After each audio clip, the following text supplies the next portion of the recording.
The following transmission is a conversation with Kenneth Vigue, creator of the Chad Fallout 76 podcast, as well as the Fallout for Hope charity initiative.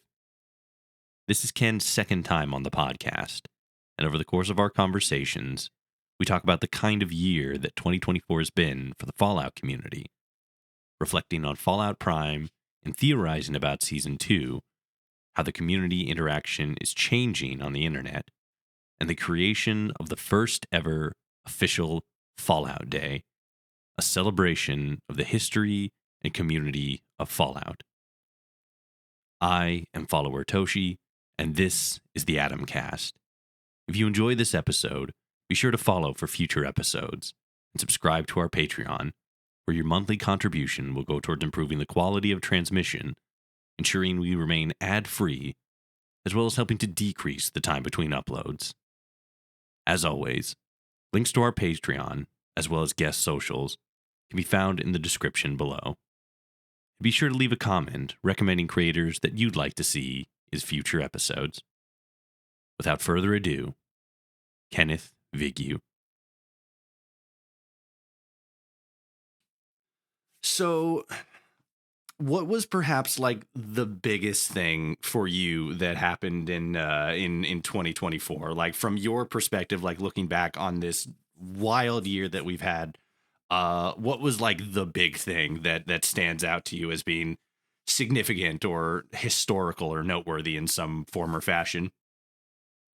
Ooh, that's a tough question. Starting off with the deep questions here. Wow, we didn't even ease in. I'm just throwing right in the deep end. Jeez. Um,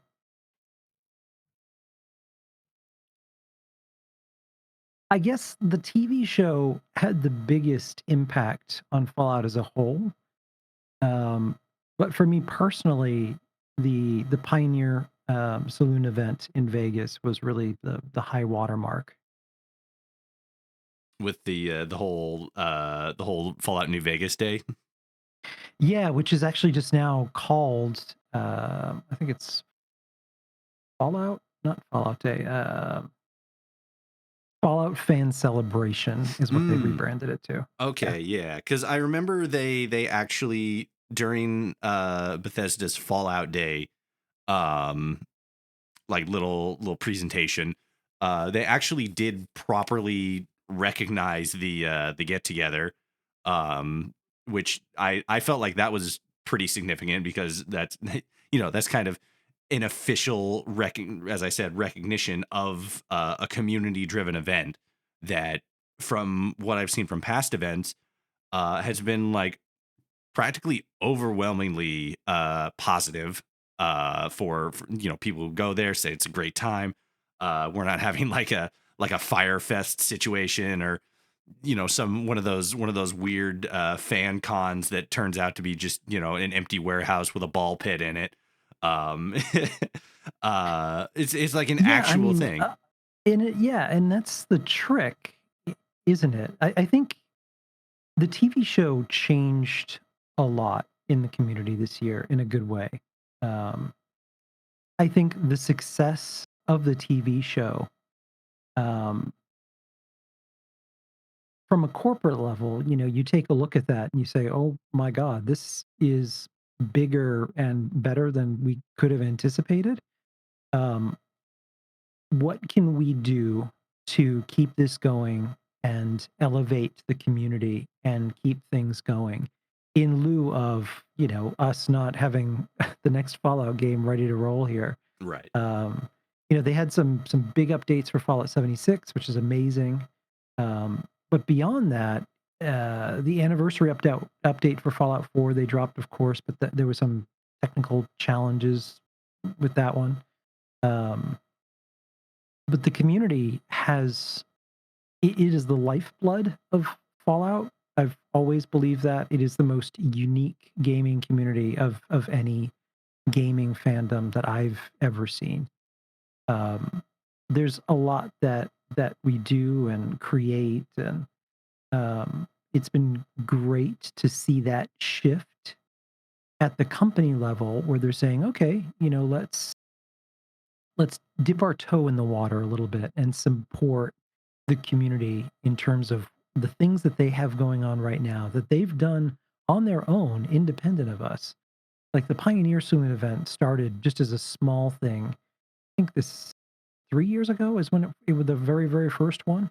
I think Um, so. Because it was like right after the pandemic, but it wasn't like when the pandemic started, so it wasn't 2020. So it would have to been like 2021 or 2022 or something like that.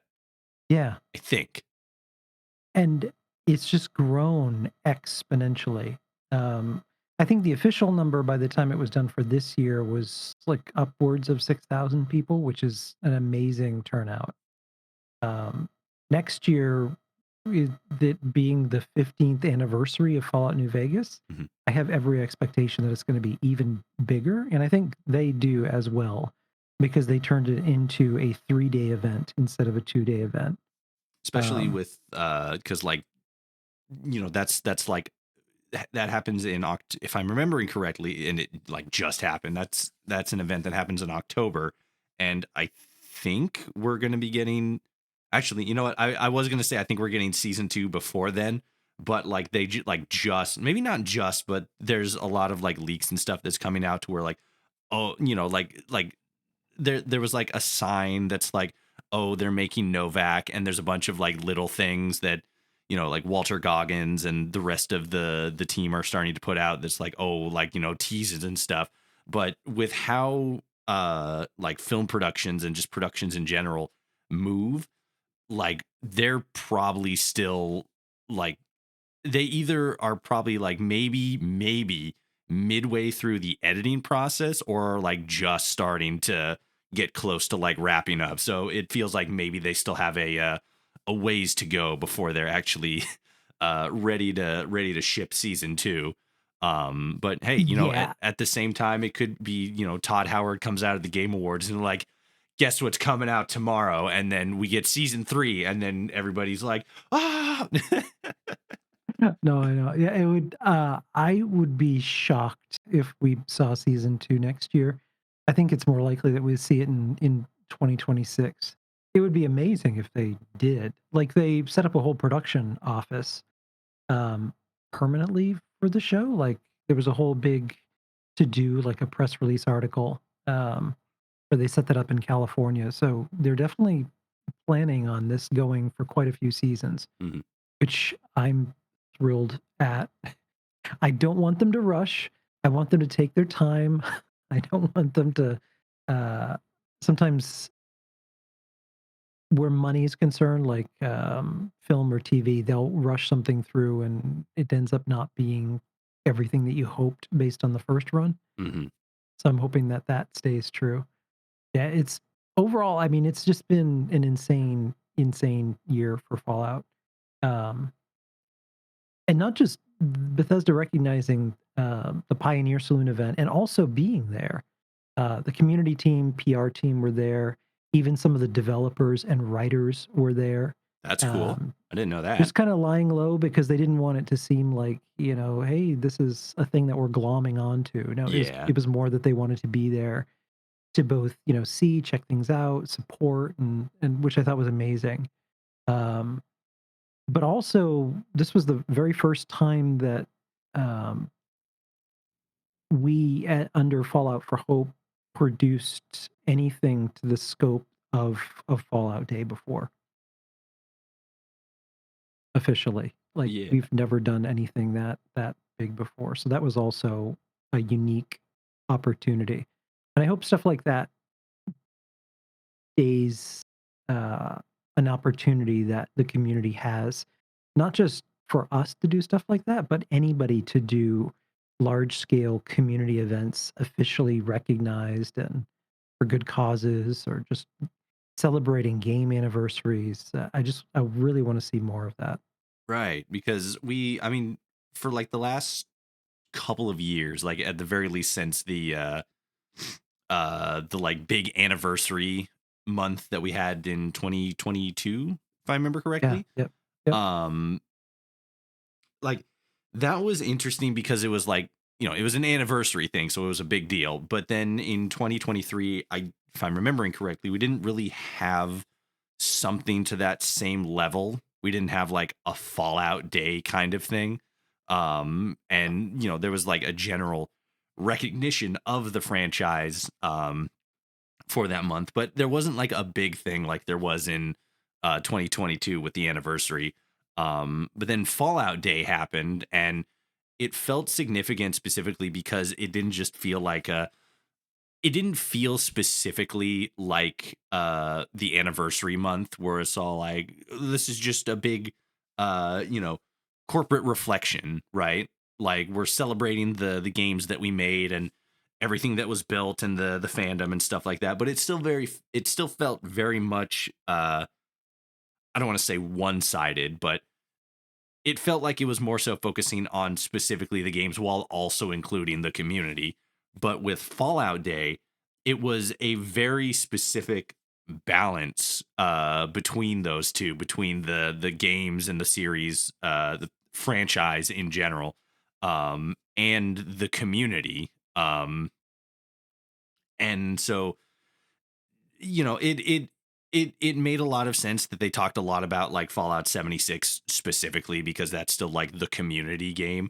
But then they were also like incorporating a lot of other things. Like it was really cool to see you on stage there to help showcase the new stuff coming to 76 and like the Gleaming Depths and stuff. What was all that like for you as somebody who's been spending so much time sort of like helping to build something in the Fallout community with Fallout for Hope, to not only have some sort, because like you guys have always had sort of an official recognition from Bethesda, but to like share the same stage during an event like that. What was all that like? That must have been like a real big moment. Well, let me tell you how this happened to put some things into perspective. Mhm. Um, so we produced and put together the Fallout 76 fifth anniversary stream that we did officially with Bethesda before, and I think the response to that within the company was really positive enough for them to say, okay, clearly this group is it's a great cause. They also can produce large scale events really well. Um, let's see if we can use them again. Um, so at QuakeCon this year, I had a meeting with their comms and PR team, and that was August, and we had to be ready for October. Yeah. And the conversation then was talking about the announcement of what Fallout Day was going to be and brainstorming what we could do community wise around that event to make something big. Beyond that, for the most part, the planning was pretty much all on the Fallout for Hope staff as Really? far as what we wanted to do for St. Jude. Um, so we came up with some ideas, ran everything by them. Um, I wanted to make sure that the balance of community content that we presented, because it's kind of like a variety showcase format. We were raising funds for St. Jude officially, which was great, because we raised a ton of money that day on Bethesda's channels, which was amazing, and also to have the company, shining a spotlight on both Fallout for Hope and the cause itself was something that has never been done to that scale before worldwide, which was just amazing. Um, but I wanted to make sure that if we're calling it Fallout Day, I wanted to try and represent all of the games and as much of the fandom as possible. So within our Fallout for Hope, we talked about different ideas in terms of how to do that and presenting it like a variety show format with kind of a telethon wraparound. So I designed this like 3D set in black and white where we could actually plug ourselves into behind the desk, almost like we're doing an old school Jerry Lewis telethon, just teeing up different segments. And we had the widest representation of content that we possibly could have. We had a live parade in Fallout 76. We had fan films and fan animation. We had cosplay. We had machinima, we had prop builders, we had modders. We covered pretty much the whole gambit of the community. Um, it was really amazing to see it all come together in the end. If there's anything that, whenever we do this, and now this is our fifth anniversary for Fallout for Hope and fifth St. Jude fundraiser we're doing this year. Every year, I take it upon myself to think, what more could we have done, or what more can we do? And if anything, I think the toughest thing with the Fallout Day broadcast is community expectation, Mhm. which is always a difficult needle to thread. Uh, I think for them as a company, but even for us, if we're planning an event like that, because people didn't really know what it was going to be. Like, what is Fallout Day? They've never done something like this before. Like, are they announcing a game? Are we getting remasters? Like, what is it? Um, and it's just a community celebration day. Um, but I think because it was the first one, we all had um, more grandiose ideas of what it could be Yeah. versus what it actually was. Like a lot of people were Um, expecting something like you said, a new game or a remaster. I remember a lot of people were saying like, oh, this wasn't really like a Fallout day. It was a Fallout 76 day because a good chunk of what they talked about was updates coming to Fallout 76, like the pet update and the ghoul update, which I feel like that is a pretty significant thing in and of itself, which I mean, we got hints of that with Skyline Valley, but the fact that it's, a rolling out, that's a big thing. And it wasn't new, it was just new information. And then the fishing update that they kind of teased, but it was still focused very much in Fallout 76. But then you also had a lot more recognition from Bethesda regarding the Pioneer Saloon, uh, Fallout New Vegas day kind of get together, and all of the actual community stuff that you and the Fallout for Hope team put into it. So like there was a lot of focus, I think, on the corporate side, for people who sort of, as you said, had those expectations.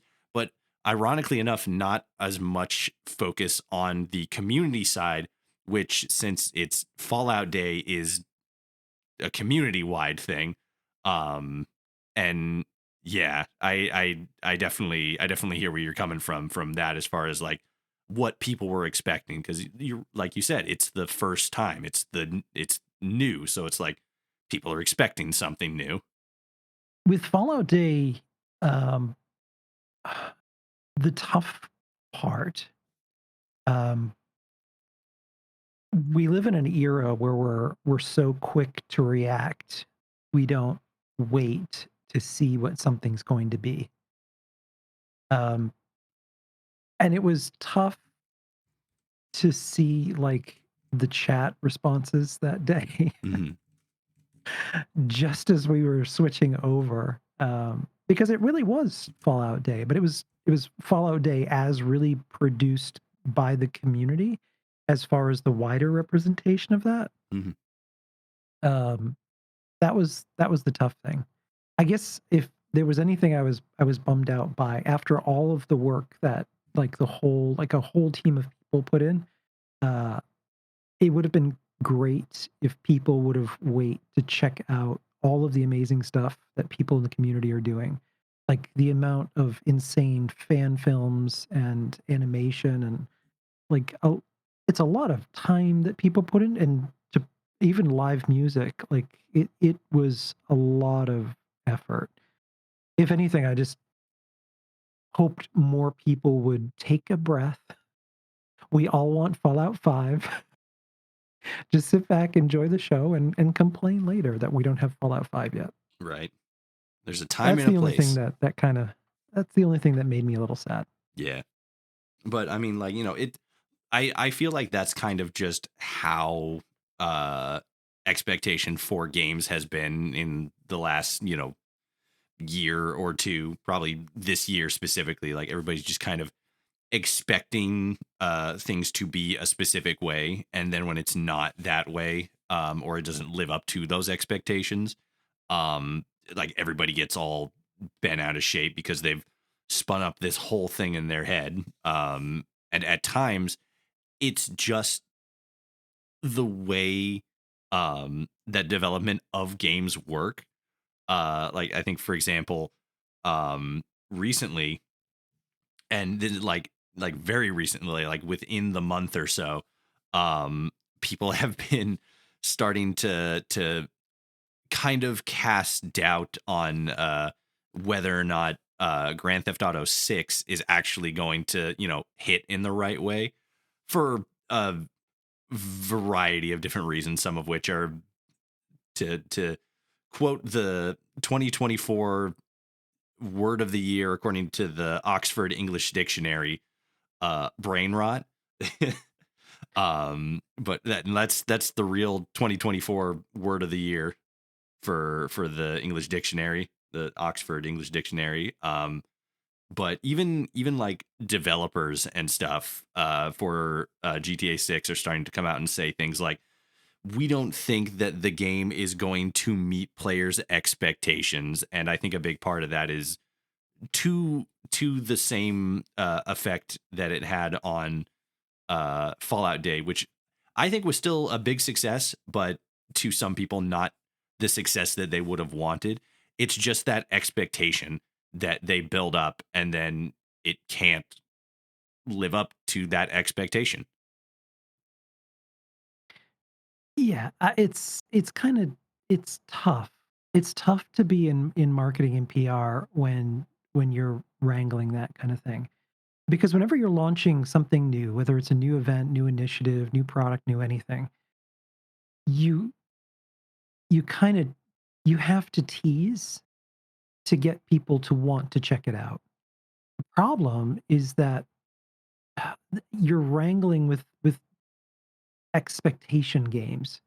Especially the older an IP is, and you see this in tons of fandoms, Star Wars, Star Trek, Star like the Wars older. specifically. Yeah, yeah, the older something gets, the harder it is to have realistic expectations because you're not only wrangling with generations of people who have all different nostalgic, deep connections to something that they love passionately. It's really hard to satisfy everyone, but it's even harder to meet that level of deep feeling. Mhm. Like, we all want to feel my first Fallout game was Fallout 3, and I will never forget the feeling that I had and the time and place that I was at in my life when I was getting out there for the very first time, exiting the vault, the world opening below me, and all of the memories I had that. And then I got into New Vegas and got into role playing, and it was a whole new life experience for me. That holds a ton of nostalgia and deep emotional feeling. But it's also, you have to, as you grow older, and maybe this is, I turned 44 this year. So you start to gain some uh, perspective, I think, to a degree. And I think you have to temper nostalgic expectations with being open to new experiences. And like Fallout 76 is a great example of that. I'd never played an online game ever. Like tons of people are like, yeah, I played World of Warcraft back in the day, or I was way into college. I hadn't played any multiplayer online game ever. So I had no idea what to expect, but I went into it knowing like, okay, this is going to be very, very different than any Fallout game I've ever played before. So I tried to look at it that way. Now, mind you, it was very broken at launch. Just to say the least. We all know that. Uh, and yet, nonetheless, you meet people, you commiserate, you build bonds, and um, my life changed because of that game in the best way possible. So it's that game.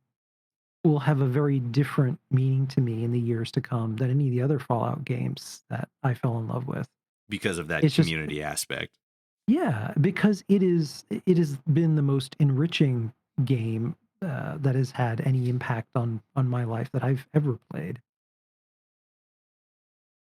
And I think it's that way for a lot of people. It's a lot of the core people, a lot of the people who fundraise for Fallout for Hope, who play Fallout 76, it's a very unique community that's really interconnected, and people really have real bonds of friendship, meeting in real life, and marriages, best friends, all of which came out of this one game. It's remarkable. And I think it's that that community aspect, which is kind of still sort of new for the Fallout community, because Yeah, when you think of the fall or not the Fallout uh, setting, the larger post-apocalyptic genre, it's always sort of like a story of isolation, right? It usually follows like a specific character or a very small group of characters, whether that be something like, The Walking Dead or um like I Am Legend. It's a more closed story and a more like personal, like sort of reflective thing. Obviously, uh stories like The Walking Dead look at the more like broader community question when it comes to humanity, but especially with Fallout specifically, because it's a it's a video game. You play as a specific character. The story always sort of meanders either into a personal story like with New Vegas, or a story that has some sort of larger connection to the community around you, like with Fallout 4. um 76 is kind of the same, but more so in the actualization of that sort of community conversation, because now you're playing with real people instead of just, you know, NPC people that you're, building a settlement for. Um and I think especially when with games specifically, because there's always been a community aspect to gaming, but especially with how much more, maybe not much more, but how popular single player games are, there's that extra level of isolation on the side of the player as opposed to just the character. And since Fallout has always been uh, a single player game, you kind of combine those two. And so, like, maybe not the average person, but the average person who plays Fallout is usually in a bit more of an isolated headspace. So when Fallout 76 dropped and it's like, oh, you can play with other players, especially since, you could just go out there Wyatt Earp style and just shoot whoever you want, like from drop. There was that sort of like hesitation with actually talking to other people, whether because you're shy or, you just didn't want to get murked. Um, but as the game has developed and evolved, the community, it feels like anyway, has become a lot more comfortable with each other. It's kind of like putting a bunch of I was going to say puppies, but that's not how they all just clamor onto each other instantly. But you put a lot of more so solitary animals together, like cats, for example. And as long as they're not trying to claw each other's faces out, they they're usually a bit more like, all right, you go over there, I'm going to stay over here, and then we're like everything's going to be fine. And then slowly, um, they start to get a little bit more comfortable. They'll start sitting together. They'll start playing together. They'll start, interacting together more often. And I feel like Fallout 76 specifically has kind of done that for the community. yeah, Um, and Fallout Day specifically feels like the next step of that, to where, like we talked about, there was a lot of expectation, I think, that fell flat or was a lot more than was expected. But I think it's that next level of getting the community more engaged with the community aspect and not just like, oh, when's the next game gonna drop? Um, which is always one of those things where like there's always gonna be people who just want the next game to happen. But it feels like Bethesda's really trying to, you know, like build up the broader community fandom aspect that they've always been trying to foster since they started rolling out mods. Yeah, which is great, and I wanna see that continue. Because if anything, I mean, the community keeps Fallout going in such a larger sense. Like, the portion of the fandom that plays Fallout 76 will always be so much smaller than the portion of the fandom that, plays all of the other games religiously because of the infinite experience of modding the game into anything that you want. Mhm. Um, but it's the first game that we've ever been able to really congregate and play together. And like you said, I think it is something new in terms of a synthesis that's kind of forming around the fandom. Or hopefully in the future, Fallout 76 becomes like a nexus point for the community to come together. Even if they don't play it, it still becomes the way in which people connect in a way that they didn't before. When it comes to the TV show, which I colloquially refer to as Fallout Prime, Yeah. um, I think obvious like in the wide generalization of the community, I feel like the community reception was overall incredibly positive. There were definitely parts of the show that maybe not, there it's always kind of a spectrum. Like there's is parts of the show that either rub people the wrong way or were just like that was a weird creative decision. I think one of the best example is the chalkboard scene with the whole theory that it decanonized Fallout New Vegas. But then you To have the point the that they even had to say that it did not. yeah, Todd Howard had to step out on stage and like, all right, guys, let's chill out. We're not decanonizing the game. It's still there. It's still canon. Um, but then you have other things like it's you know what, it's been too long since I last watched the show. I got to go back. Betsy, that was her name. Right, Cooper's wife, was it Betsy or Betty? Betty. Betty, that was it. I always get those mixed up. Um, when Betty basically said like we'll drop the bombs ourselves, and I think a lot of people, myself included, when I was live watching that, um, thought like, oh, that's Bethesda officially saying like like Vault Tech were the ones that dropped the bombs. But then uh, just like with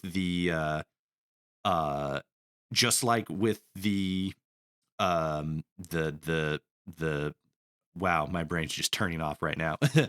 uh, just like with the chalkboard, when you actually go back and look and investigate a little bit more, there's a lot more ambiguity onto whether or not what is being presented is actually uh accurate to what they're saying, because it's like, yeah, they say that they did drop, or that they have a plan to drop the bomb, but then it's like, did they really? I think there's a lot of evidence to make the case that they didn't, but then who knows. And um even if I think we're going to be getting quite a lot of Vault Tech lore with this TV show, which I'm all for mhm. because it's been kind of untapped potential. I love that they've been tinkering around with Vault Tech being a big bad in an interesting way.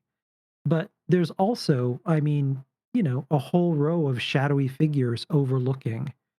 So was Enclave. Vault-Tec just manipulated into this? Was the idea planted? Or did somebody have something over her to suggest that? if she actually knew the timetable, would she have allowed her child to be just hanging out at a birthday party? Like, there's a lot of questions there, and we may get a lot of answers in the seasons to come. We may not, but yeah, you always deal with those kind of oddball questions. Yeah. I I hope um, New Vegas to a degree tends to be like a third rail Yeah. for the community in a big way. Because we're going to be getting a lot of that in season two, I imagine. Uh, I just hope that we all just calm down, let the Right. story be told. But as far as the story that was told in Fallout Prime, the first season anyway, Yeah, um obviously, like I said, I think it was overall received very well. What was we touched on it very briefly a little bit ago, but what was your overall impression of the show and the impact and the imprint that it had on the community? I loved every moment of it, and like a lot of people have watched it multiple times. Oh yeah. Um, it's hard to visualize how you would bring Fallout to life, like in a real world setting, and have it not be goofy or campy. Hmm. And I feel like they achieved the impossible in doing that.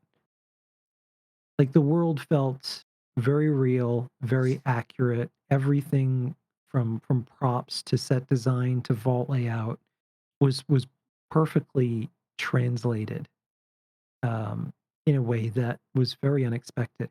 And I also it's a small thing, but I love that they kept it dark and darkly humorous Yeah. because it's exactly what Fallout is. Like, I can't think of another show that's been on TV in recent years where you have, jokes about a guy having sex with a chicken Right. Or just or like that one scene where a complete bloodbath. yeah.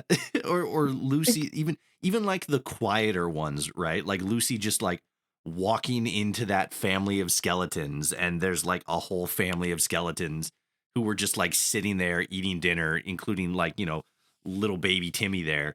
And it's just like those quieter moments where it's all like it there's the over the top ones like the chicken and the Max popping that one dude's head.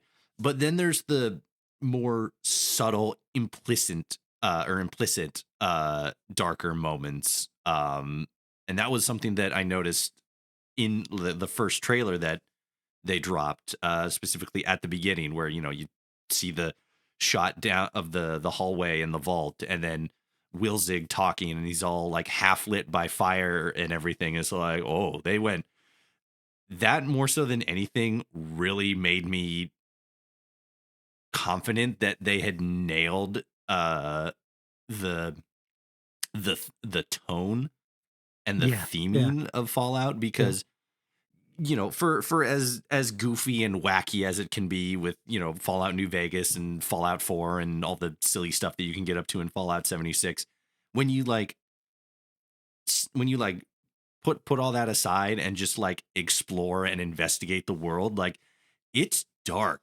It's scary. There's a lot of like real messed up stuff that happens out there. And it's not something that gets looked at a lot. I think that like a Fallout game that was focused specifically on the horror element would go wild. Um, because it's not something that is put front and center very often when it comes to the franchise. And I feel like with that first trailer and the way that Fallout Prime rolled out, they really focused on that as just like the wasteland is scary. Yeah. This is not going to be a friendly place. No, which is funny because they also really captured a lot of the more humorous and lighthearted elements of the series without it actually seeming like they're like pushing it. Like Right. they're intentionally trying to make a bit funny. It's just Yeah. funny because it's funny. Like with that whole sort of like silly conversation about the violin music that's being played at the radio station. Like here's the treble, and like right there, and like no this there, and he's just like, oh yeah, that's it. Okay. Yeah, and it's just that awkward, like letting it be awkward for the sake of it being awkward, or letting it be funny for the sake of it being funny. But it Yeah. fits in the world because it fits alongside the sort of campiness that it has, but it doesn't go too campy.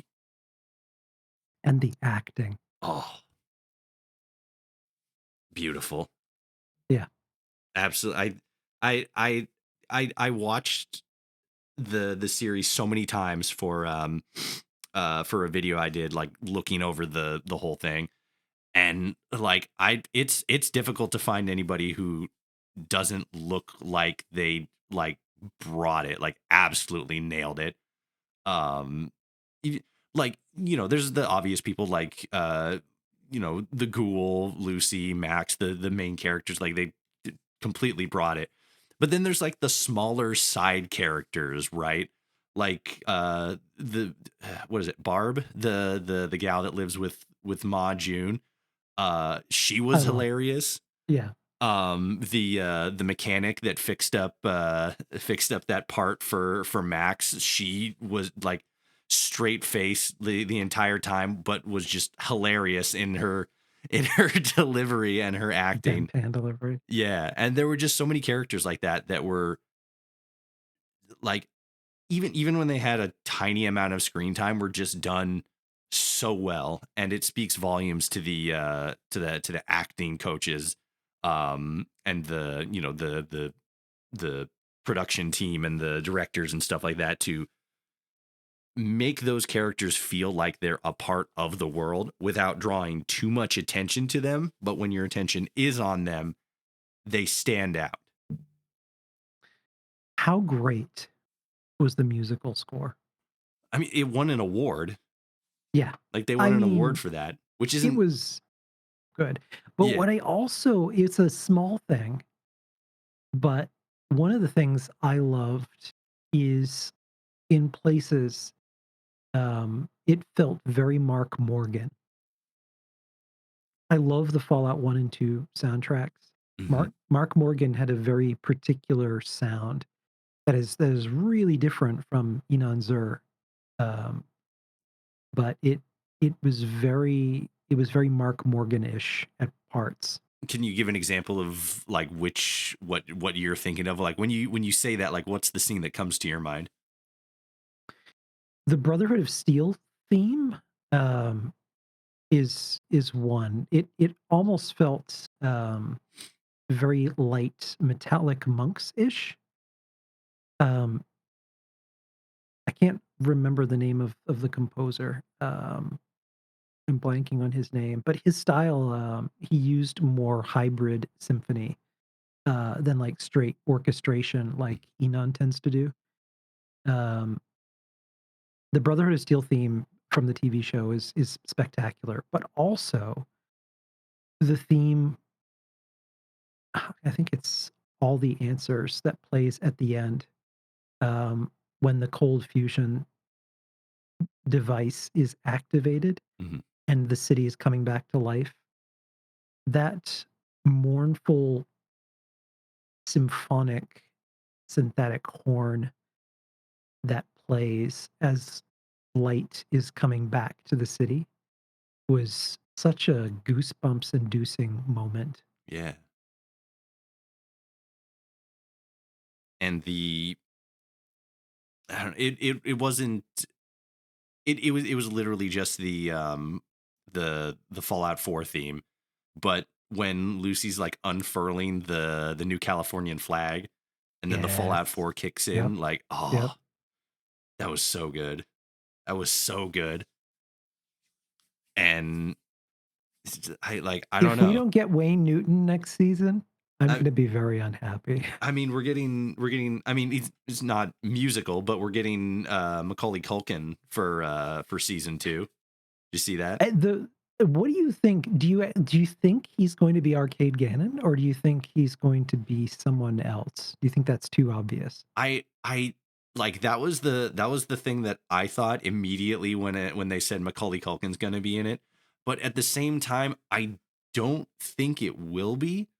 But Hmm. at the same time, there's also theories that uh we might see or hear some sort of reference to the courier, which from my perspective as somebody with a bit of background in script writing and stuff like that, I wouldn't do that specifically because it starts to put a lot more eyes on the story of Fallout New Vegas.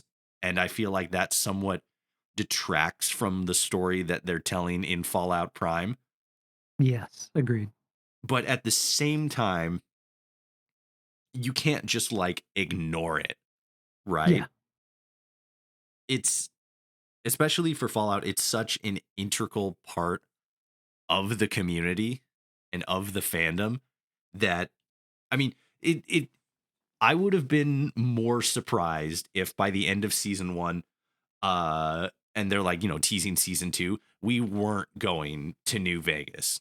Like that would have been the big shocker to me. Like it couldn't have been anywhere else but New Vegas for season 2. Um but I feel like if you lean too much into the story of New Vegas, like what happened with the courier and all that, like I said, is going to detract from the focus on the story.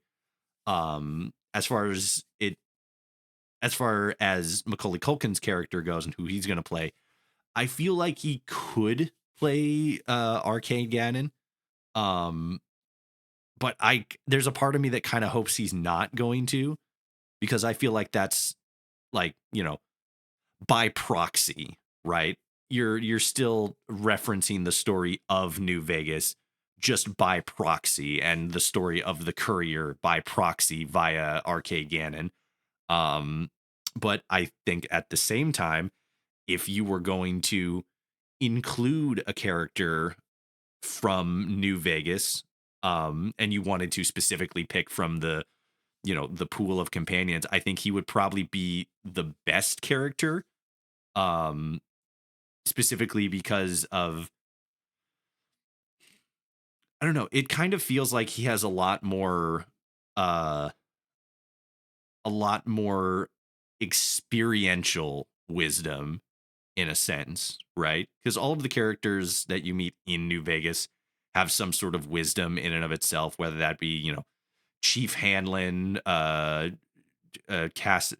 Rose of Sharon Cassidy, um, Veronica Boone, but Gannon himself, because I think maybe partially because he's gay and he has a different sort of, lived experience, but also because he, works for the followers of the apocalypse and he used which to is be which is like they're a fascinating faction too. yeah, that And like, they also, like, storytelling wise, make a great foil for Vault Tech. Like, I'll never forget how I made the mistake the first time I activated Helios of having Arcade oh yeah, and then as he's my all mad at companion at the you. time, and he's like, "What the fuck are you doing?" And you just throw your hands up like, I don't know, what did I do? Please.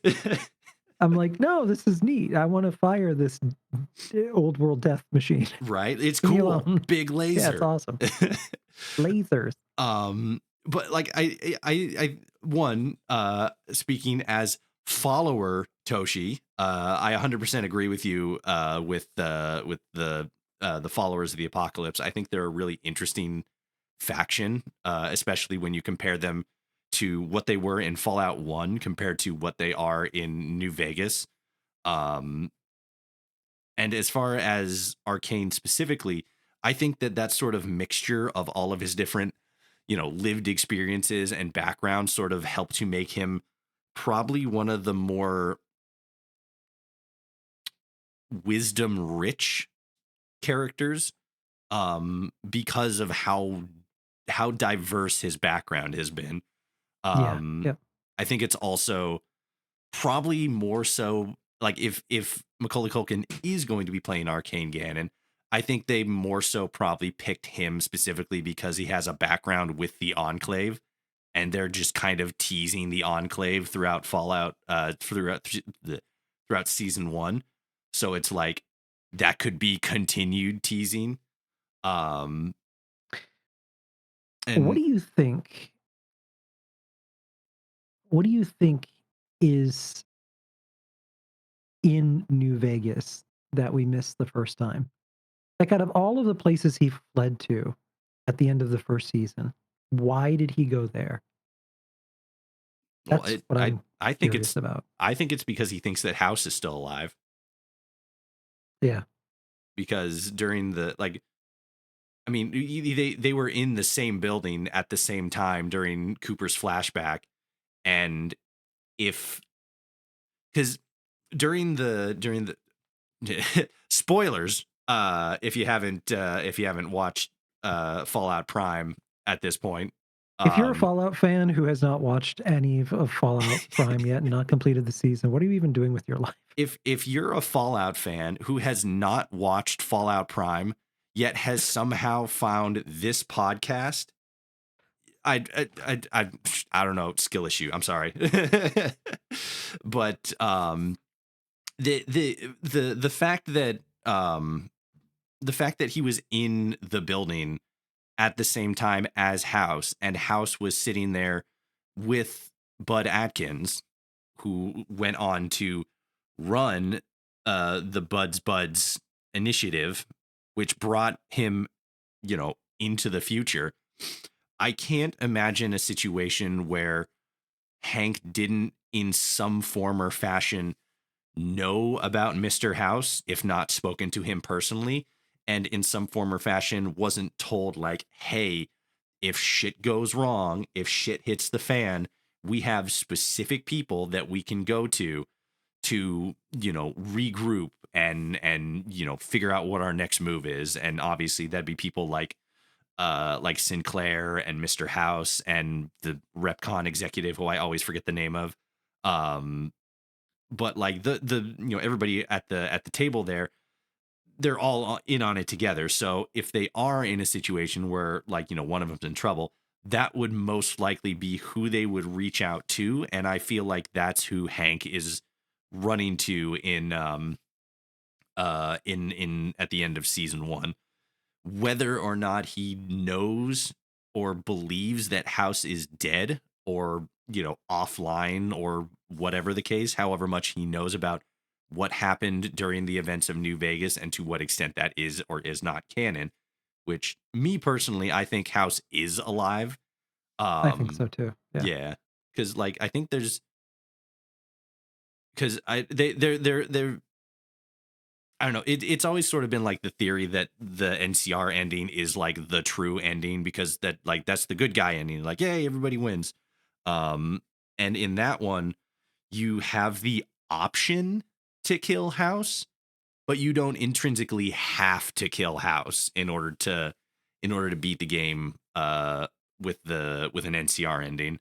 Um, so I think that Hank is running to New Vegas, and when he gets there, he's either going to find a New Vegas that was completely trashed by something else. Maybe that's going to be the Tunnelers. Maybe that's going to be Death Claws. Maybe that's going to be some third thing that Combination of House. both. Yeah, yeah. Like the Tunnelers jumped on the back of Death Claws and figured out how to ride them as mounts.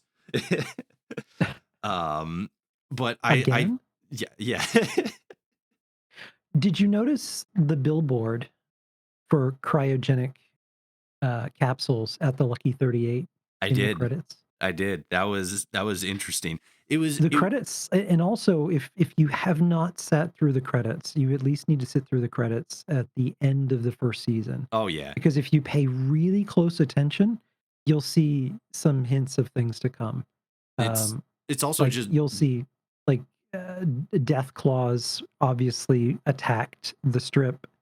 Um, the NCR were still there because you see the wreckage there, including vertibirds, and yeah, just it's pay a very close attention. they're also just really beautifully well done. They're really really neat to look at, I loved the art style. and they're Yeah. always paired with banger music, right? Yes. Like they're Yep. that more so because you said before like how good was the music and stuff. That's just like just always been the reality of Fallout. Like, we will always have our disagreements on like the lore, or the storytelling, or the story quality of the gameplay and stuff. But I don't think there's a single person in the community who is of sound mind and body who can step forward, put their whole chest out and be all like, the music does not slap. Like Oh, it's no, it's it's not. it's just amazing music. It's always been amazing music. Like going back to the first game, like the radios weren't exactly super common in the first couple of games, but the game soundtrack and the atmospheric soundtrack was really really good, and that's one of the things that helped to make the series what it is.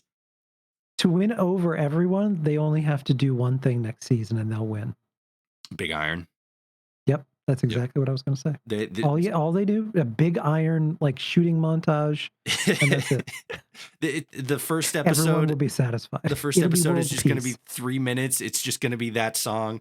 You're going to see some guy dressed as the courier just walking around, just pulling from the big iron to shooting, and then that's going to be it. And then it's just the one episode, and that's season 2. And And the then we'll have ending, a human tragedy of some kind to some very low-key version of Johnny Guitar, and then we'll just fade to black. right? That's what the credits are. Oh God, Johnny Guitar. um, but like, yeah, I what are your thoughts for season 2, and like what we can kind of like expect for like what's to come? I have a lot of questions. I Mhm. wanna know, so there were a lot of empty pods, cryogenic pods, so it wasn't just Hank and Betty that woke up and left the vault. There were a bunch of other empty pods for anyone really paying attention. So either they didn't make it in there to begin with, or they all, some of them woke up and had specific purposes post-war to prepare for everybody else. Mhm. So if other people woke up, did any of them go to other vaults, to other facilities? Are we finally going to get a canonized control vault somewhere that we're going to see? Um, That is a good point. Yeah. like they did tease. So if you also watch the Vault Tech cartoons, which are fantastic, you get an avalanche of Vault Tech lore, an avalanche that's not included in the main show, but is really fascinating stuff, Mhm. including talking about the corporate headquarters having a large language model computer that's connected to a network um, that's all controlled by, I think it's Tom Kid or Tom or something. Yeah, some Um, sort of like knockoff version of the calculator, which if I remember correctly, like Juice yeah, had made a video about that, theorizing that they could be trying to introduce like the new, like the Bethesda version of the calculator. which would be amazing. Yeah. Like for all of this, if there were to be a plan and purpose that we've never been clearly given, or at least one form of a plan or purpose. Um, I think that would be really, really interesting to see. I'm just puzzled and curious on what they're going to do specifically with New Vegas. Like what the Yeah. purpose is there, why Vault Tech would care, or how House was involved in all of that. Cause like it is definitely, because I think in the final, or in season 1, they were kind of talking a lot about like, I mean, they talked a lot about Voltec and like what Voltec's goals and stuff were, but then they brought in like, House and all the other big corporations, like, oh, okay, so it's not just a Voltec. This is literally just like, all the rich and powerful people trying to stay rich and powerful beyond their natural lifespan. Um, and so like, I don't know, it almost feels kind of corporate opportunist in a way, to where like, oh, hey, we're Vault Tech, and we kind of keep, because they very explicitly hinted at the fact that Vault Tech kind of just keeps eyes on everything that's going on in the wasteland. And to what extent Hank was all like, hey, I can make a good case for, blowing up Shady Sands, right? Whether he had the authority to do that on his own or whether or not he had to, you know, get approval from somebody remains to be seen. But the fact still remains that it would imply that Vault Tech has the ability to watch other, like factions that get big. He can or maybe not him, but they can be all like, hey, we're gonna do something about this because like we want our people to be the ones who are, taking over the wasteland. So it could be a case where they're all like, hey, Mr. House is kind of starting to get a little big for his britches.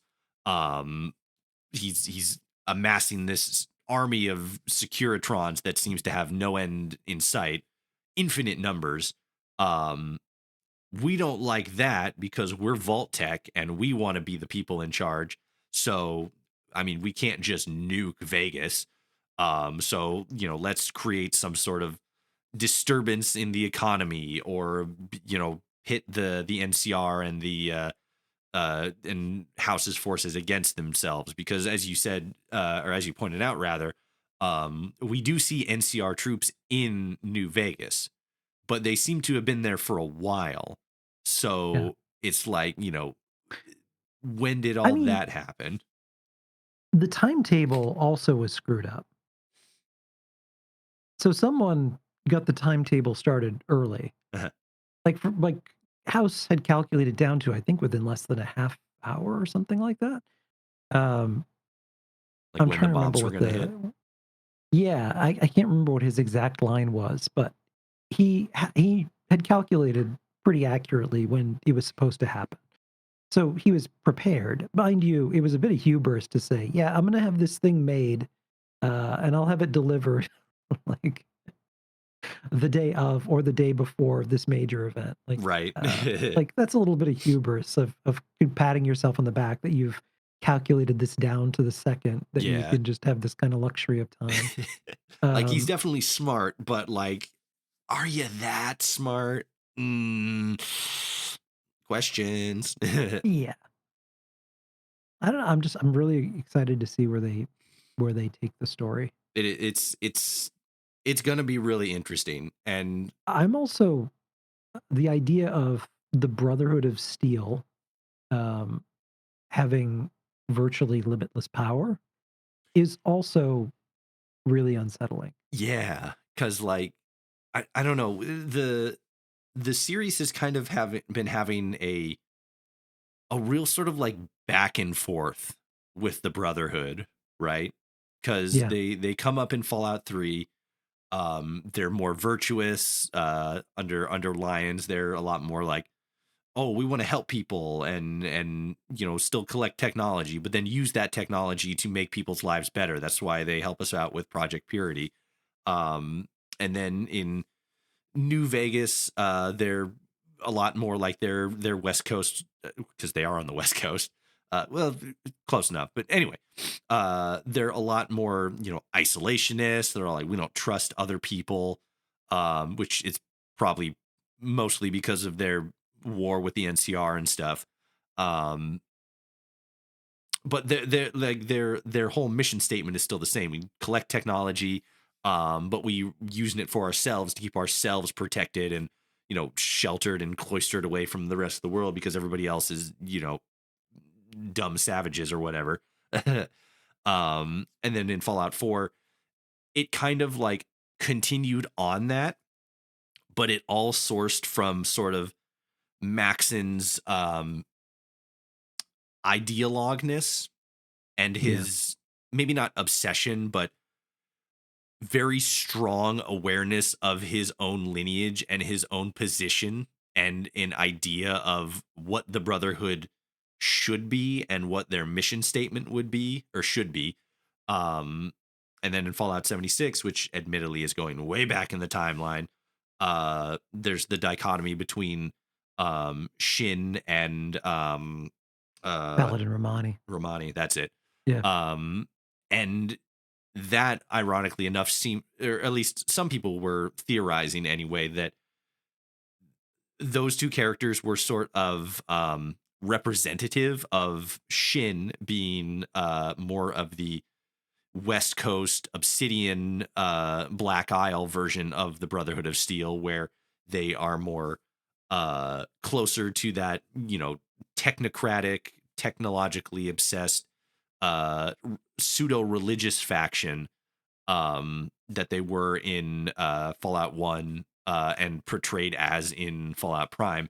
And Romani represented the Bethesda version of the Brotherhood of Steel, where they're a little bit more open to like being heroic and helping people. Um, Fast forwarding to Fallout Prime, they are, as I said before, a little bit more West Coast and a lot more religious and it seems a lot more, um, again, once more cloistered, which again, West Coast could be different on the East Coast.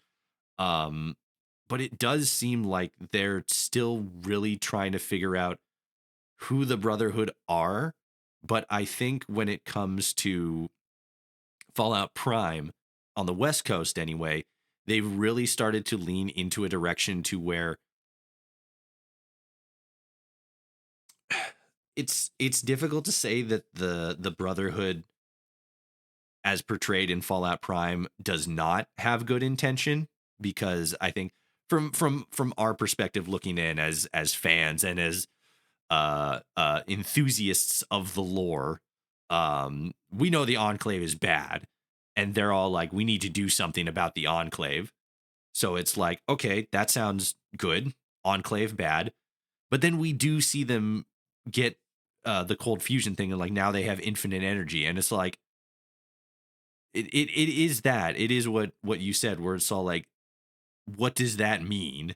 And I think that's sort of the narrative that we see with Maxon, where he's really starting to question the, maybe not the motivations, but the long-term goals of the Brotherhood and what that sort of means for the wasteland, and whether or not he wants to be a part of it. Right. And it's just real interesting, the kind of story that they're trying to tell with Maxon and with the Brotherhood. Because especially since this is the farthest forward in the franchise that we've gotten so far in the timeline, um, I think it's really going to shape how the Brotherhood are seen and how they are utilized in stories going forward. I'm really curious what exactly the Enclave were even up to in Amazon, like Fallout Prime. Like, Ye- specifically, what were they doing? Yeah, because like I one of the mean, one of the really like, weird things is like that that building where they're training the dogs and stuff. yeah, like, what was that about? Yeah, and then like at the same time, it's like, was that even the Enclave?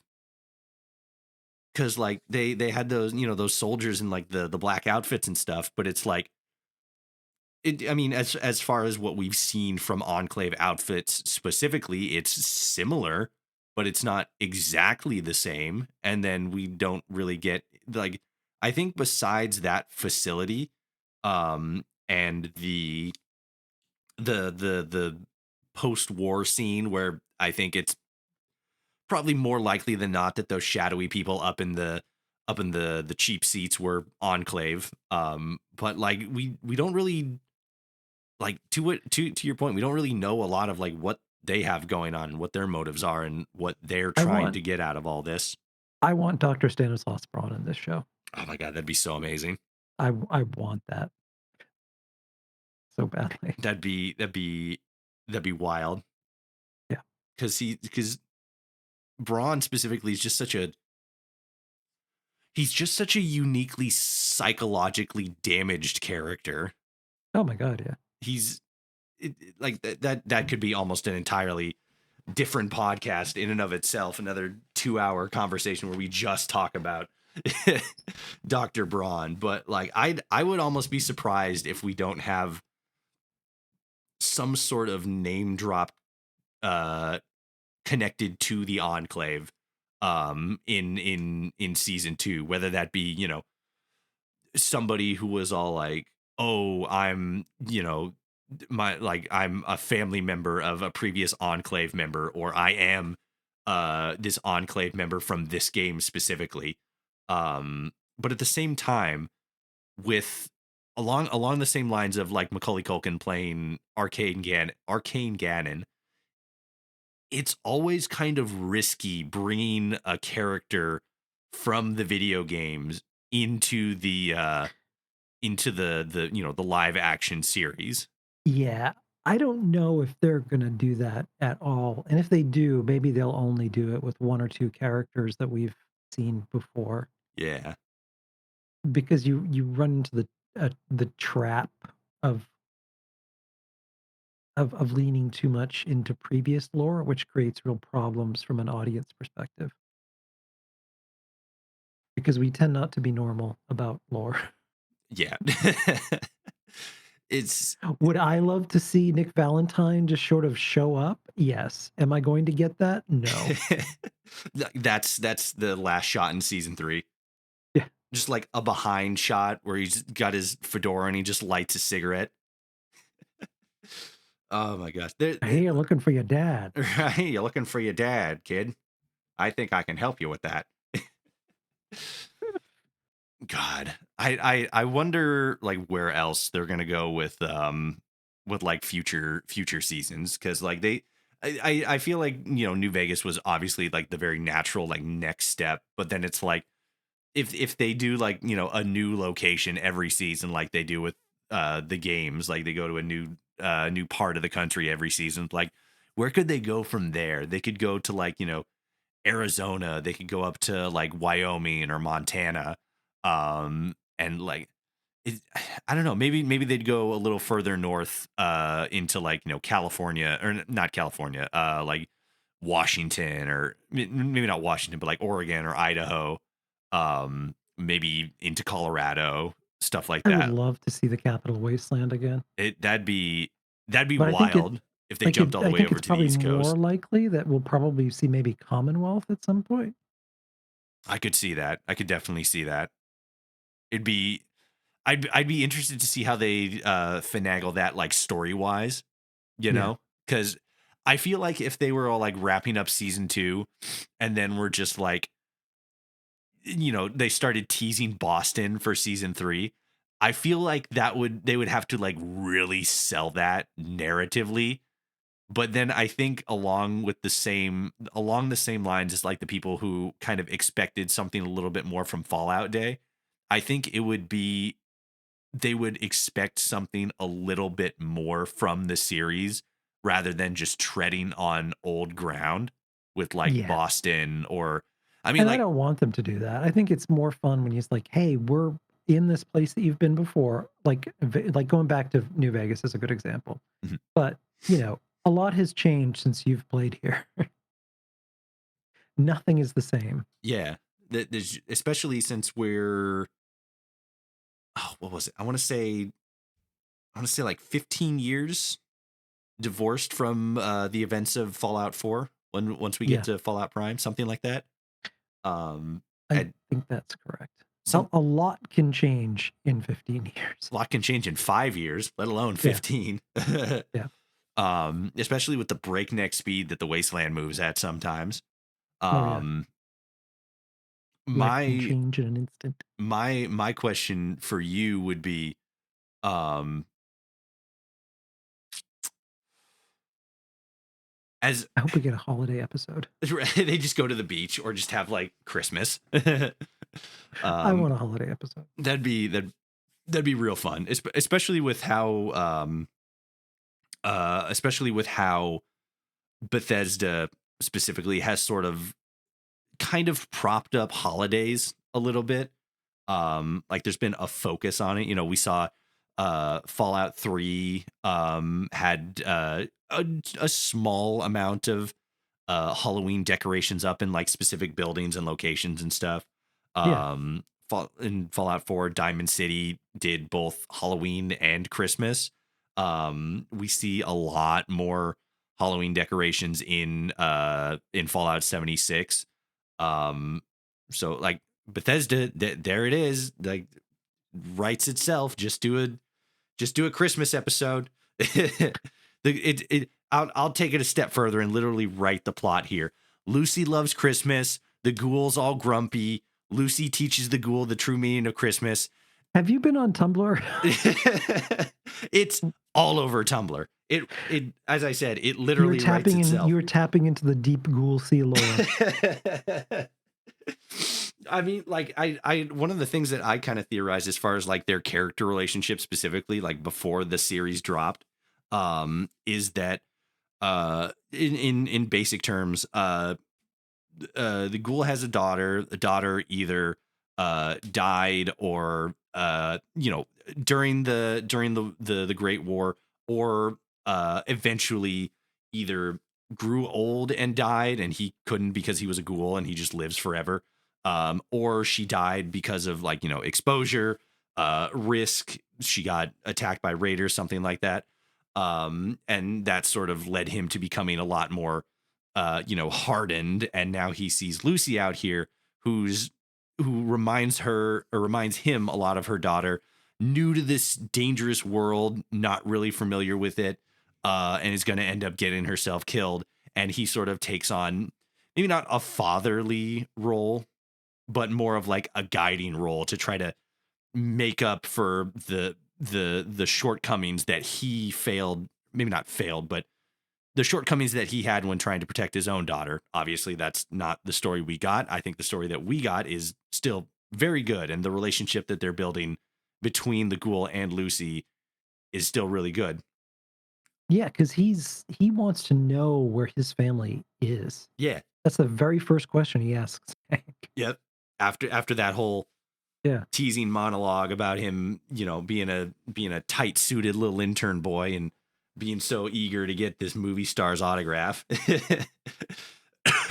But it's going to Imagine not be. seeing someone for 200 years like that, and you met them on like one random day, and then all of a sudden he shows up. I know, right? Like just the fact The that the look on ghoul. Hank's face was priceless in that moment. I think more it's a lot more understandable for Hank to have remembered him because it was probably a lot less time for him. But Yeah. the ghoul specifically, to so very strongly remember Hank specifically from 200 years in the past is absolutely wild. I barely recognize people I met a month ago. And yet he's Like, out here remembering faces as if he saw them seconds ago.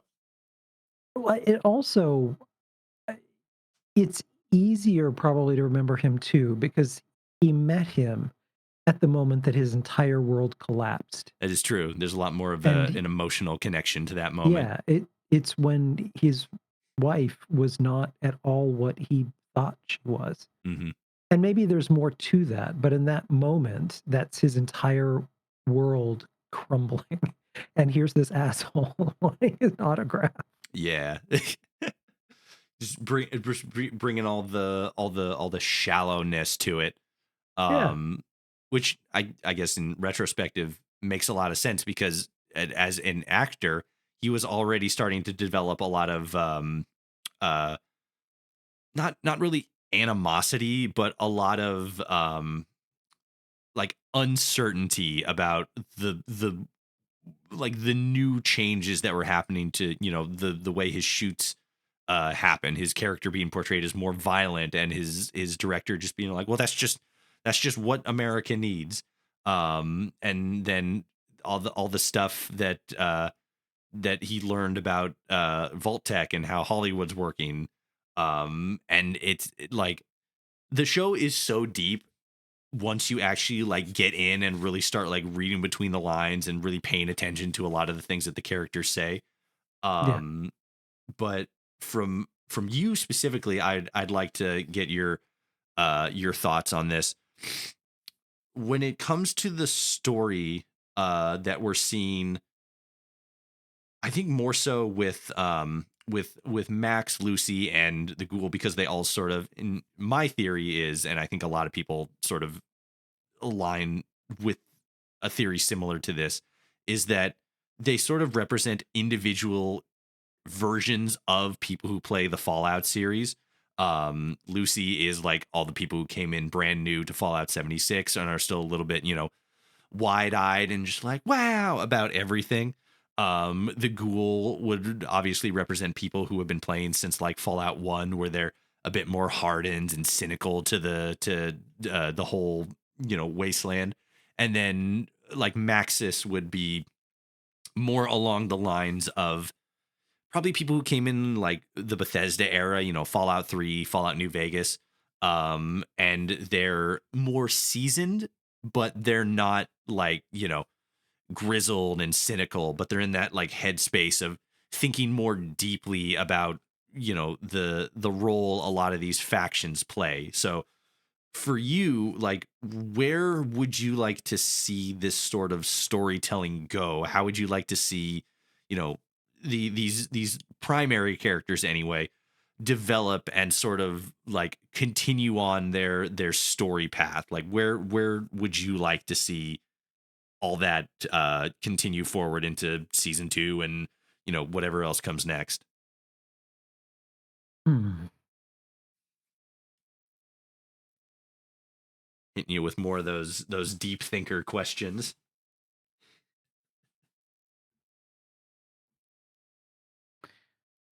I think Maximus is either going to change or destroy the Brotherhood in the long run. Hmm. That's going to be his arc. Lucy, I think it's going to be about forgiveness. It's going to be her arc in terms of coming full circle. The Ghoul, I think, is going to represent sacrifice. Yeah, that does make sense, because it's especially with like the Ghoul. I always kind of felt that, like, especially since they introduced the whole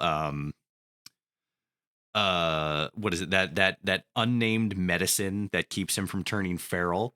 Yeah. Um, After they introduced that and then kind of upped the ante with him running out, or not running out, but like having his supply destroyed. I kind of felt like that was laying the groundwork of like, okay, this character has a lot of risk to him, and the obvious payoff is one, the reward of being a Ghoul and not having to worry about radiation, or seemingly a lot of bullet damage, because we saw him get shot a couple of times in in the shootout scene. Which, like, can we pause on that for a second? That whole scene was just fucking amazing. Like, come on.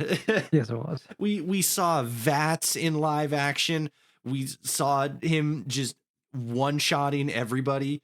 That whole scene where he shoots that guy in the neck and then sits down and eats cherries and offers him some while he's like bleeding out from the neck and dying, as gruesome as that sounds now that I say it out loud, was just so fucking cool, man. Like, come on. Yeah. But He's got that bloody miss. he does. Perk equipped. He's ready to roll. um but like with all those benefits that he has as far as his strength and his endurance and his ability, it does come with that big risk of turning feral. And since they introduced that as a model of his character, at some point the rule of televised storytelling, or maybe just storytelling in general, is that at some point he has to, in this instance, go feral, or just say like, I don't want to go feral, just take me out. And for Lucy to be the one to do that with their building relationship, and specifically with the relationship that's been developing on her side as far as ghouls go, because she's had a lot of exposure to ghouls across the first series, Yeah. Yeah. or the first season. And her understanding of them is really, really deep and interesting, more so than I think a lot of other characters in the entire franchise have, as far as their relationship to ghouls, except for the ghoul ones like Raoul and Hancock, who Hancock would probably be the closest thing, but Yeah, it's really interesting a lot of what they're setting up, and it does really feel like Maximus is starting to either going to is going to be a tour de force as far as the future of the Brotherhood goes. Um, as far as storytelling goes, and to sort of pitch shift to another um Fallout medium that's not the Amazon series, which again I feel like we could just talk about this for hours because the show is so fucking amazing. I wanted to talk about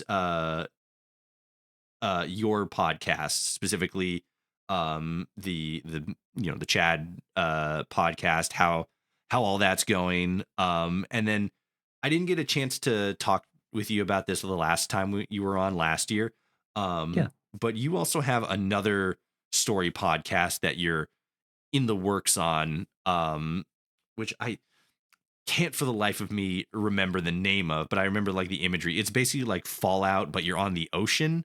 What was Yeah. So, well, we're coming to the end of our season two of Chat of Fallout 76 story. Um, we dropped a mini-sode at Halloween, and I'm working on. It's funny we're talking about Dr. Braun because he features quite a lot in the next episode. just writes Um, itself. it does, yeah. That episode is Dr. Stanislaus Braun's Toucan Lagoon is the name of it. Um, it is going into the Vault 112 simulation at the point in time when it was Toucan Lagoon. Mhm. And I had a very specific idea in terms of what that experience would be and how different it would be from um, the Tranquility simulation. Can you expand on Toucan Lagoon for people who might not be aware of what that's referring to? Yeah, so in Fallout 3, when you go into Tranquility Lane, into that simulation, you're presented with this idyllic 1950s community. It's very WandaVision, where you're kind of trapped in that form as a kid. You meet a little girl who happens to be Dr. Braun, who's just bored living out these fantasies of manipulating people that are in the Vault 112 simulation with him, and just basically inventing drama, scenarios, and inventive ways for them to die.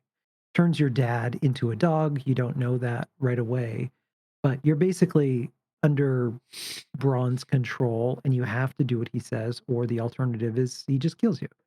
Um, you can activate a failsafe and get out, um, or you can do what he says to the point that he lets you out. Um, we know if you access the terminals, if you trigger the failsafe and you get access to Braun's master control program, you'll learn a little bit more about the background of Vault 112, which is actually really interesting stuff. That it was originally supposed to house more than 80 people, but it does not. What you end up with is a total of 10 people in the simulation, um, and a couple of empty pods. So you hop in with your dad, you join him in there, and then there's one pod that's broken. So there's only a total of 13 pods out of the some 80 some odd that were supposed to be in here. And we know that at some point in time prior to the Great War, Braun started this simulation early, um, where these people ended up there trapped in the simulation with him. They can't leave. They're in some kind of, their bodies are essentially in kind of a suspended animation, similar to Dr. House. But they can't leave these pods. Basically, if the pods are open, they would just collapse to dust, is what Braun said. So they're permanently stuck in this hell that he's created. We know that there were previous scenarios. The one beforehand was kind of an alpine ski setting, and then before that was Toucan Lagoon that he ran for a while. We don't know much about that aside from the fact that it was a tropical setting, and he really enjoyed George Nussbaum being eaten repeatedly by mako sharks, which kind of gave him the idea that, geez, I could entertain myself by just killing these people forever and a day. I mean, that's the And whole point of the Sims games, right? You just find yeah, more and more creative ways to drown your Sims in a pool with no ladder or locking them in a basement filled with fire and no door to escape. yeah, or you just, in the Sims 1, Sim Cities, you push the button on every single disaster and you just ruin Oh your city. yeah. drop Um, drop Godzilla on top of them and just like, all right, let's see who survives.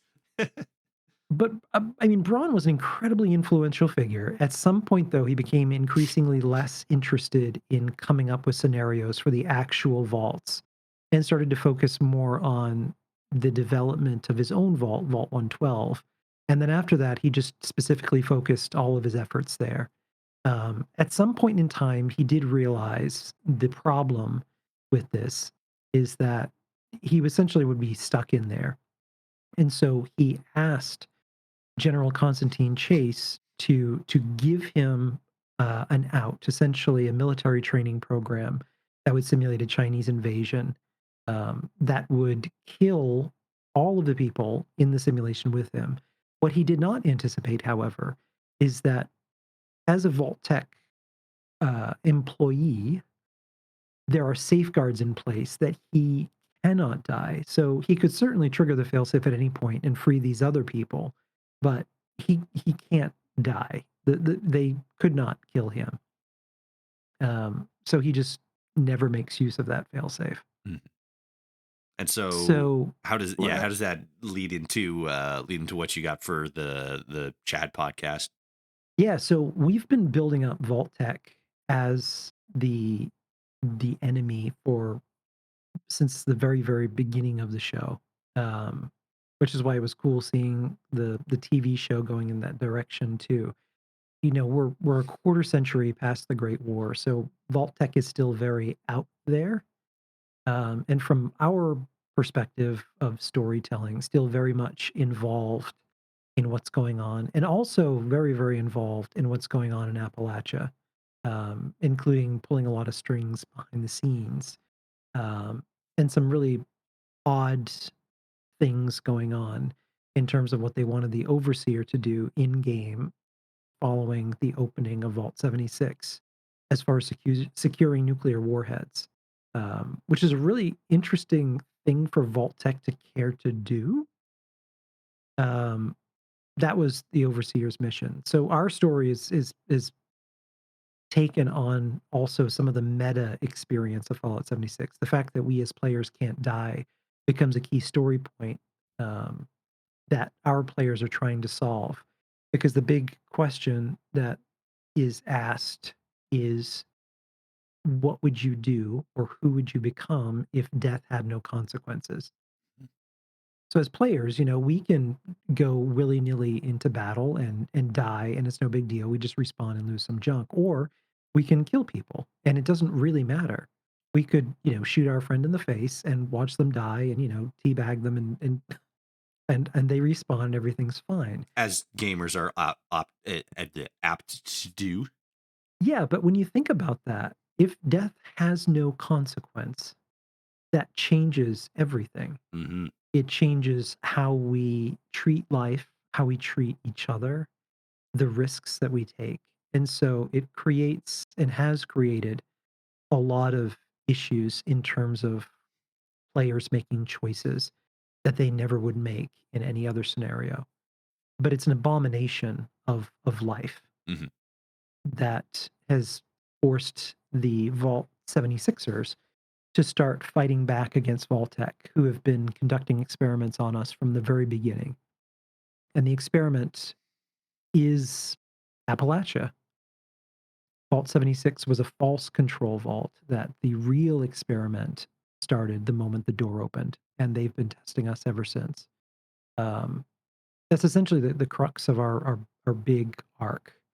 So now we're coming what essentially is going to be the battle for Appalachia, where you have two sides vying for control. You have Vault-Tec, who's trying to complete the experiment and get what they needed out of us before wrapping it up. And then you have one side who wants to keep the fact that we can't die, and the other side who thinks that it's terrible and that needs to end. So you've got a very Lord of the Rings scale battle that's coming up in our two-part finale um, before things change. And I'll leave it at that. We're halfway through our story now. With I only plan on doing 4 seasons. We still have two more to go. Right. Um, like after, and then I had I had a dream, and in the dream, I dreamt I was trapped on a transatlantic liner, and it was Fallout. Like I was in a post-apocalyptic universe, trapped on this ocean-going liner. I thought, God, when I woke up, I thought, God damn, that would be a great story to tell. And the more I thought about it, the more interesting it was because we don't really know too much about what happened in other countries, but also what happened on the oceans. What Um, happened for people at sea? Do you have seagoing raider factions? Do you have a very pirate-esque um, Caribbean once more and with f- raiders? and for Um, context for the listener, the podcast that I mentioned, the Fallout on the Ocean, is called. Correct me if I'm wrong on this. It's Fallout Ocean Song. Correct, yeah, Fallout Ocean Song. Awesome. Continue, please. Yes, it's,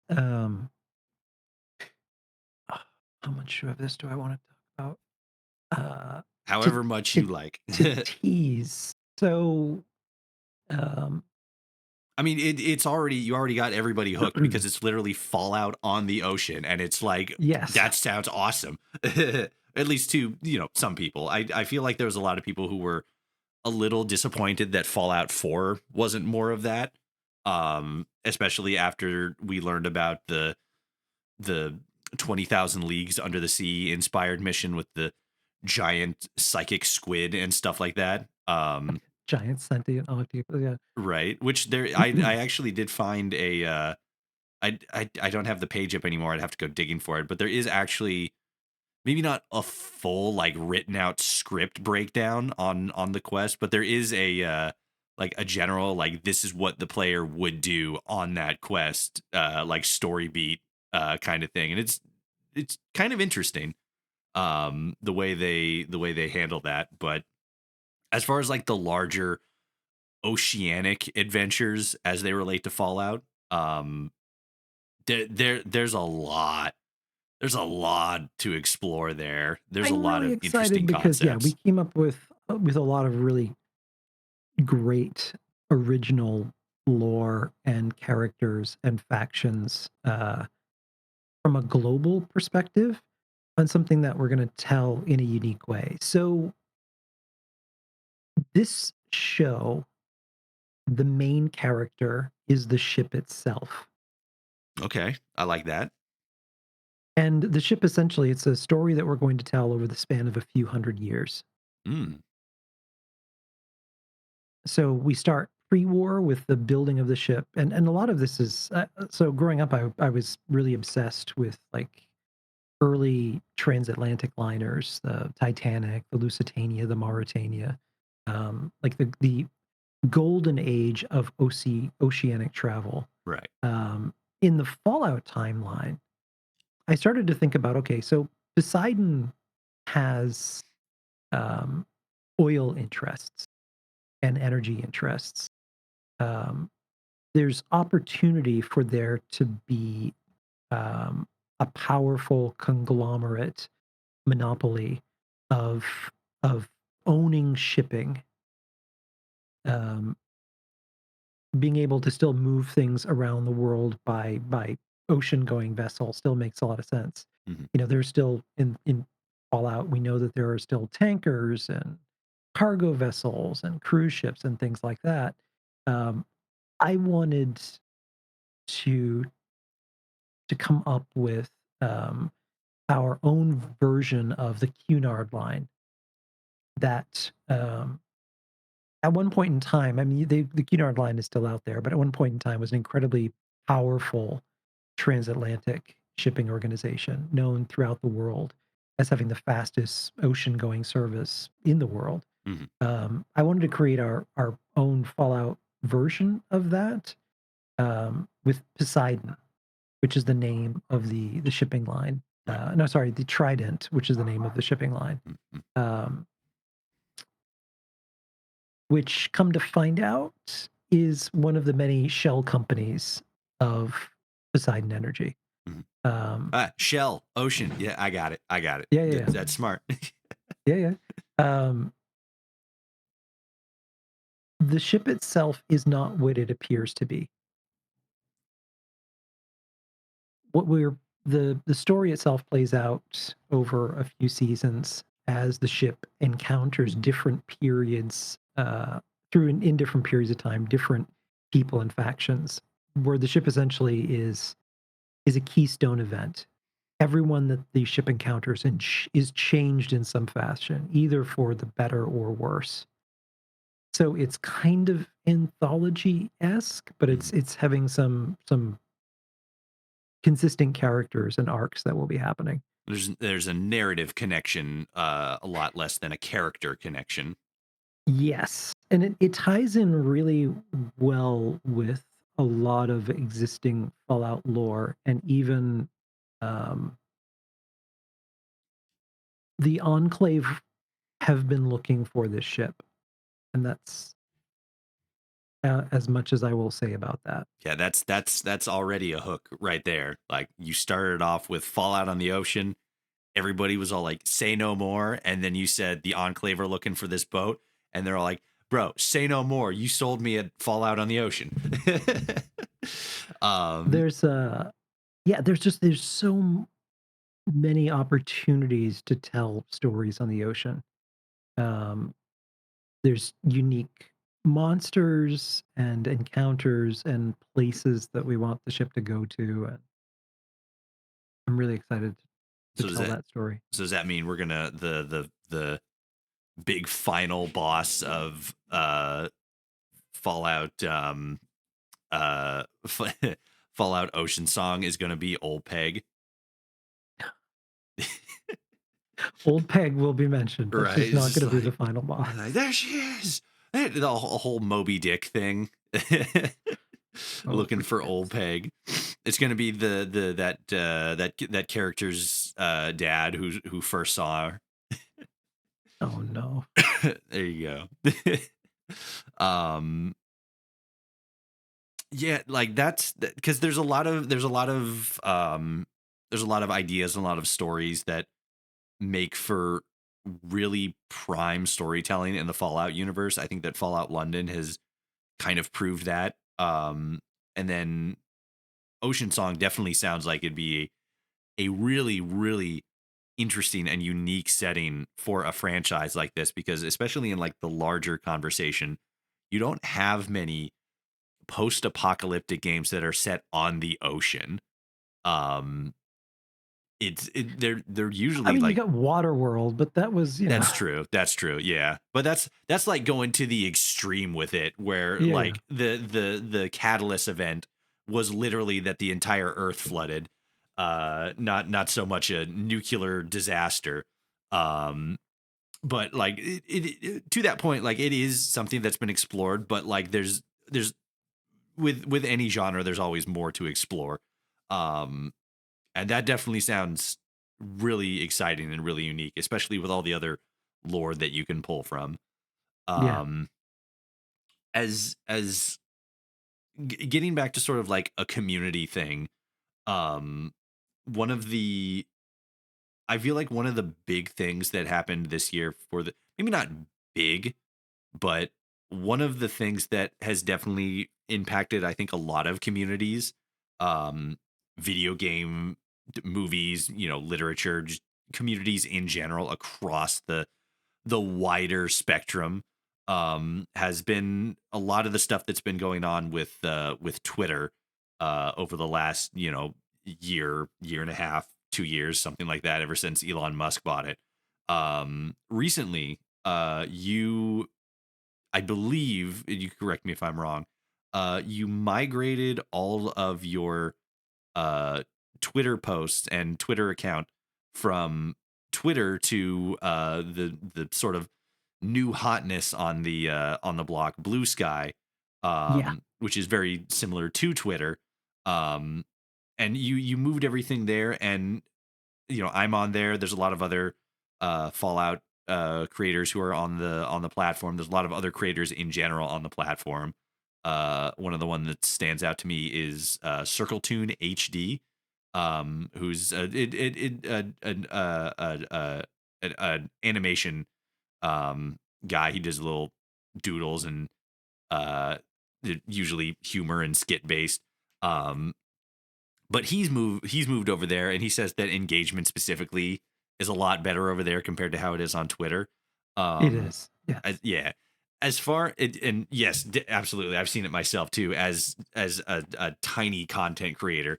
But like, what is that whole transitional period been like? What's like going from Twitter, which has been such an established like platform for a very long time, over to Bluesky, which has seen this huge eruption in new users, while still being relatively new itself, um, and how that has sort of maybe not impacted in a dramatic way, but what sort of impact that has had on the Fallout community in terms of how much they spend time on Twitter instead of Reddit or No Mutants Allowed or anything like that, or YouTube.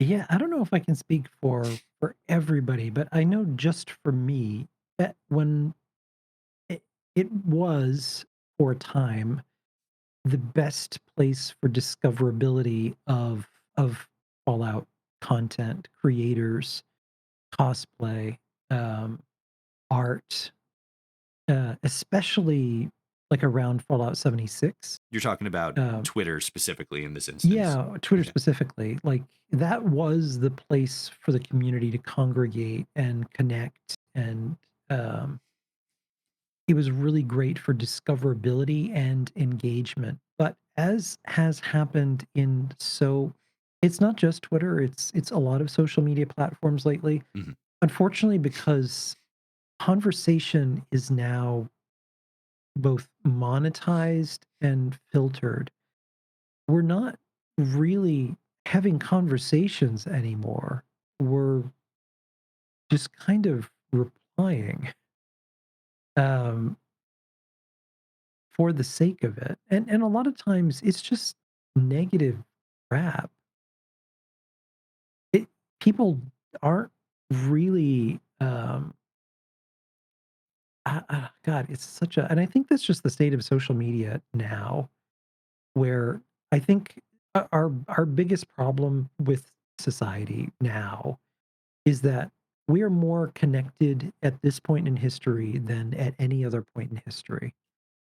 Um, we're constantly interconnected to each other through our phones that we're always on, which is you would think would be a marvel because we have more access to anything that you could think of, the total sum of human knowledge, discovery, hobbies, art, all of the stuff that we want to see. The problem is it's become so capitalized and monetized. It's really hard to see what you actually want to see as opposed to being served something that someone else wants you to see or thinks you'll like, and it may or may not be what you actually wanna see. Yeah, especially since there's been to very ironically enough, because I did not plan this out, but I mentioned Circletune HD. Besides just doing like skits and stuff, he'll every once in a while make a video about a more broad topic. He made one about Astro Boy and the whole situation that Sony has had. Sorry, not Astro Boy, Astrobot.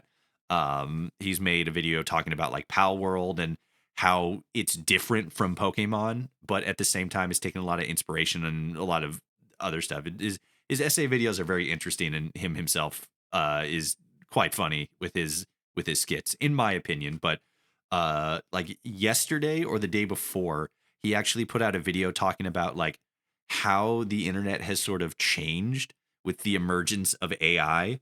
Because you Yeah. think in like the It's the early it's the enshittification era. exactly, especially when you look at a lot of the how the internet engaged with itself, how people engaged with each other on the internet, and like like the 90s and the early 2000s and stuff like that. Um Compared to like now, where, as you said, it just feels like people not really having conversations, just trying to reply to people. And there has been like studies, and he actually brings this up in his video, where there have been like, maybe I don't want to say peer reviewed, because that puts a lot of that puts a lot of emphasis and pressure on research studies that I can't cite in this specific instance. But there's been like investigations into how much of what we actually interact with is a real person, and how much is just like, bot accounts or like AI that are just trying to, you know, drum up engagement and waste people's time and get people angry and bickering and divided and stuff like that. And if I remember correctly, if I'm remembering properly, it's somewhere between like 30 and like 50% of the online traffic on big websites like I Reddit, believe it. Twitter, Yeah. stuff like that, is like just ones and zeros. And it because a couple years ago there was the whole dead internet theory started to pop up, maybe a little bit longer than just a couple years ago. But nowadays it's not so much a theory anymore, it's just kind of the reality. Like, there's so many Like, artificial minds just. I'm old enough to know what we've lost. Me too. Like, me, you're at least like a decade older than me, and it's still like, it's so easy to see And like I also, everything. like, Do you I don't remember wanna seem like I MySpace, also don't wanna bro? seem like I'm a guy, like, sitting in his rocking chair with an old dog beside me, Yeah, chewing my back in cud and, my like, day. talking about but I just people don't really have a frame of reference for how badly things got until you step away. Mhm. The best thing that you can do for yourself mentally at any point during the year, and it's really good to do, is to step away from everything. Mhm. Like, step away for it for a few weeks. Leave your device behind, don't log on, and see how it changes how you feel, your worldview, like how happy you are. Because unfortunately, there's money to be made with keeping us glued to our phone and being angry and replying and uh, keeping the numbers up on these platforms that other people get rich on by the fact that we're on it, so they can take our data and sell it to people. Like, it's a stupid cycle. Mhm. Um, there was at the golden age of like advertising, the turn of the 20th century, and you look back on it now, and it's really charming. There was a social contract that existed between manufacturers, distributors, advertisers, and end consumers, in that there was an expectation of reward for time given, or an expectation of reward for purchase made, where the consumer was offered a very clear give get. Mhm. You give us this money, we're going to give you this washer machine. Or even at a point in time where brands sponsored TV or radio shows. And you look back on it now, it's kind of cheesy, like yeah, sponsored by. I use it because it works. Yeah. Like, there was a point in time when that messaging was simple and actually worked. They would sponsor shows that people liked, and people would watch them, and in exchange, they would listen to an advertisement and maybe buy the product. That social contract existed up through the Mad Men era. And then all of a sudden, everything just kind of fell apart, where we no longer have a social contract with consumers. There's an expectation and demand that uh, I want to know everything about your life. I want to know when you're pregnant. God forbid, I want to know when you're having that period of the month, or when you're defaulting on credit cards. I, as a in control of a vast amount of data, want all of that, so we can hyper target it and sell it to partners, and they in turn can just take your data and find new ways to trap you in debt or to sell you crap that you don't need. Hmm. That this is the era that we live in where our data is not ours anymore. The game of the 20th century is to try and maintain individual identity and anonymity in a world where that's becoming increasingly impossible to do so. And the reason, like switching to Blue Sky and it's once again I'm old enough to have like how many social media platforms have I gone through? What I Uh, like about it now is that I'm just at a point where I just wanna control my experience for as long as I can, and the great thing about Blue Sky is that I can actually do that.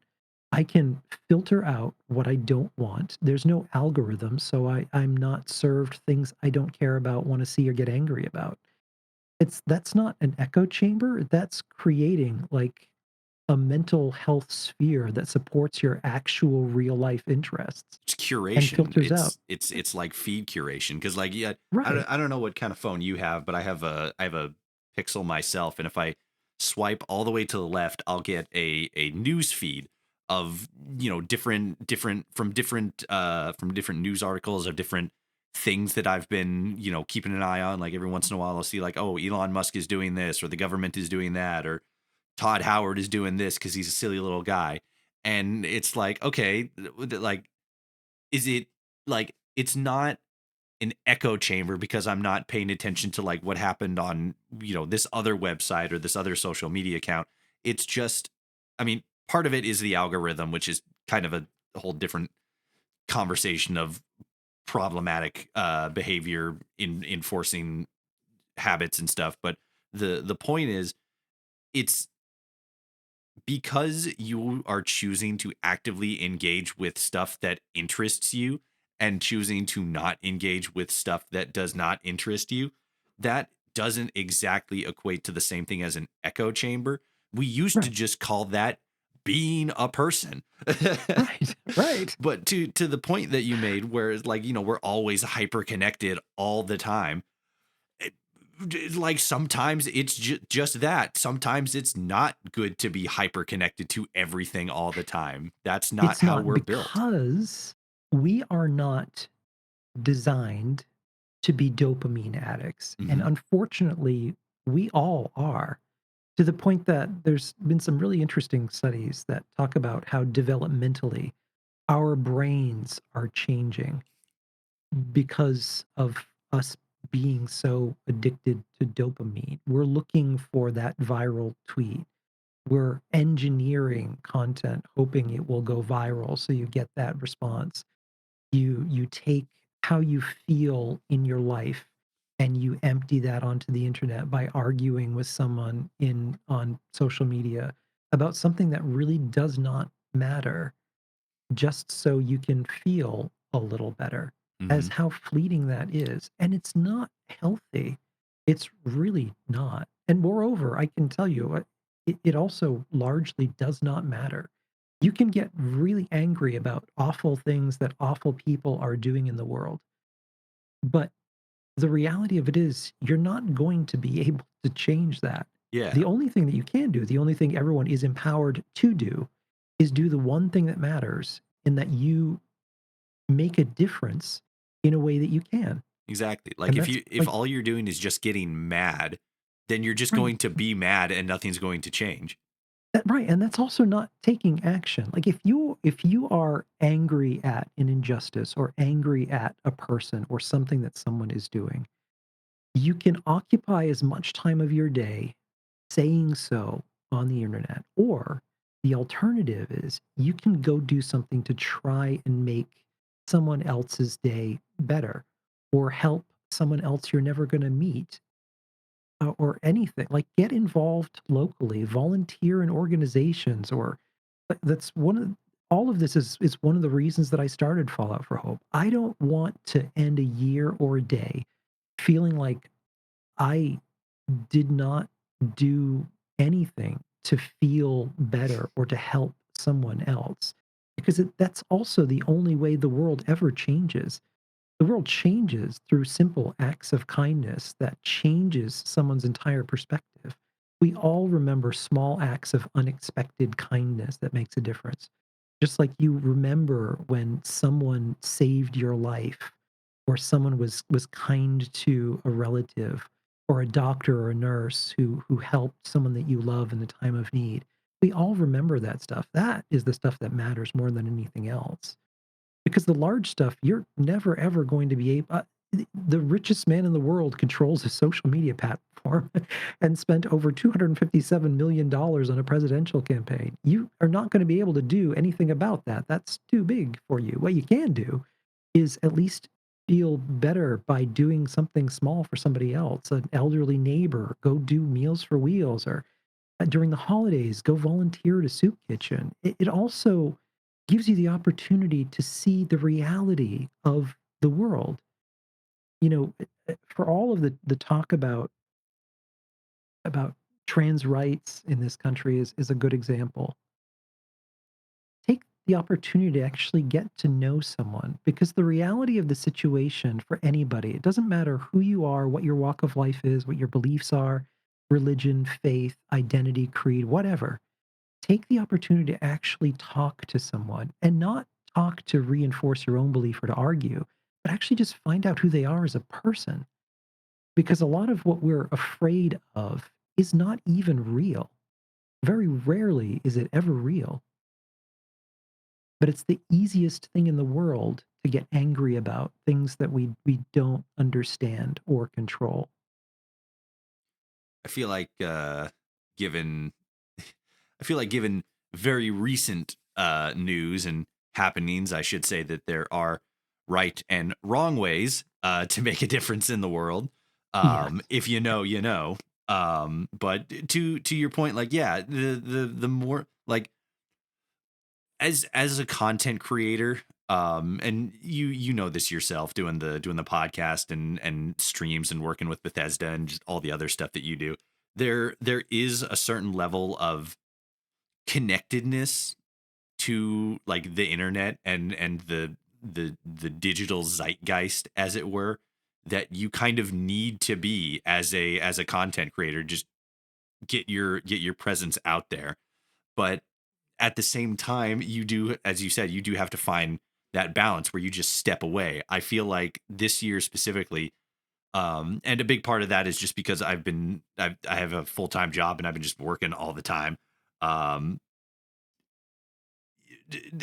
Spending there, I hit a point where, and I can't remember exactly what that point was, where I made the conscious decision, like I'm going to spend less time on Twitter because Yes. it's just sort of spiraling, and it feels like maybe not every conversation, but a lot of the conversations that I either engage with, maybe not I engage with, I try to engage very strategically and very carefully with people on the internet, but like things I would see, especially the trending tab.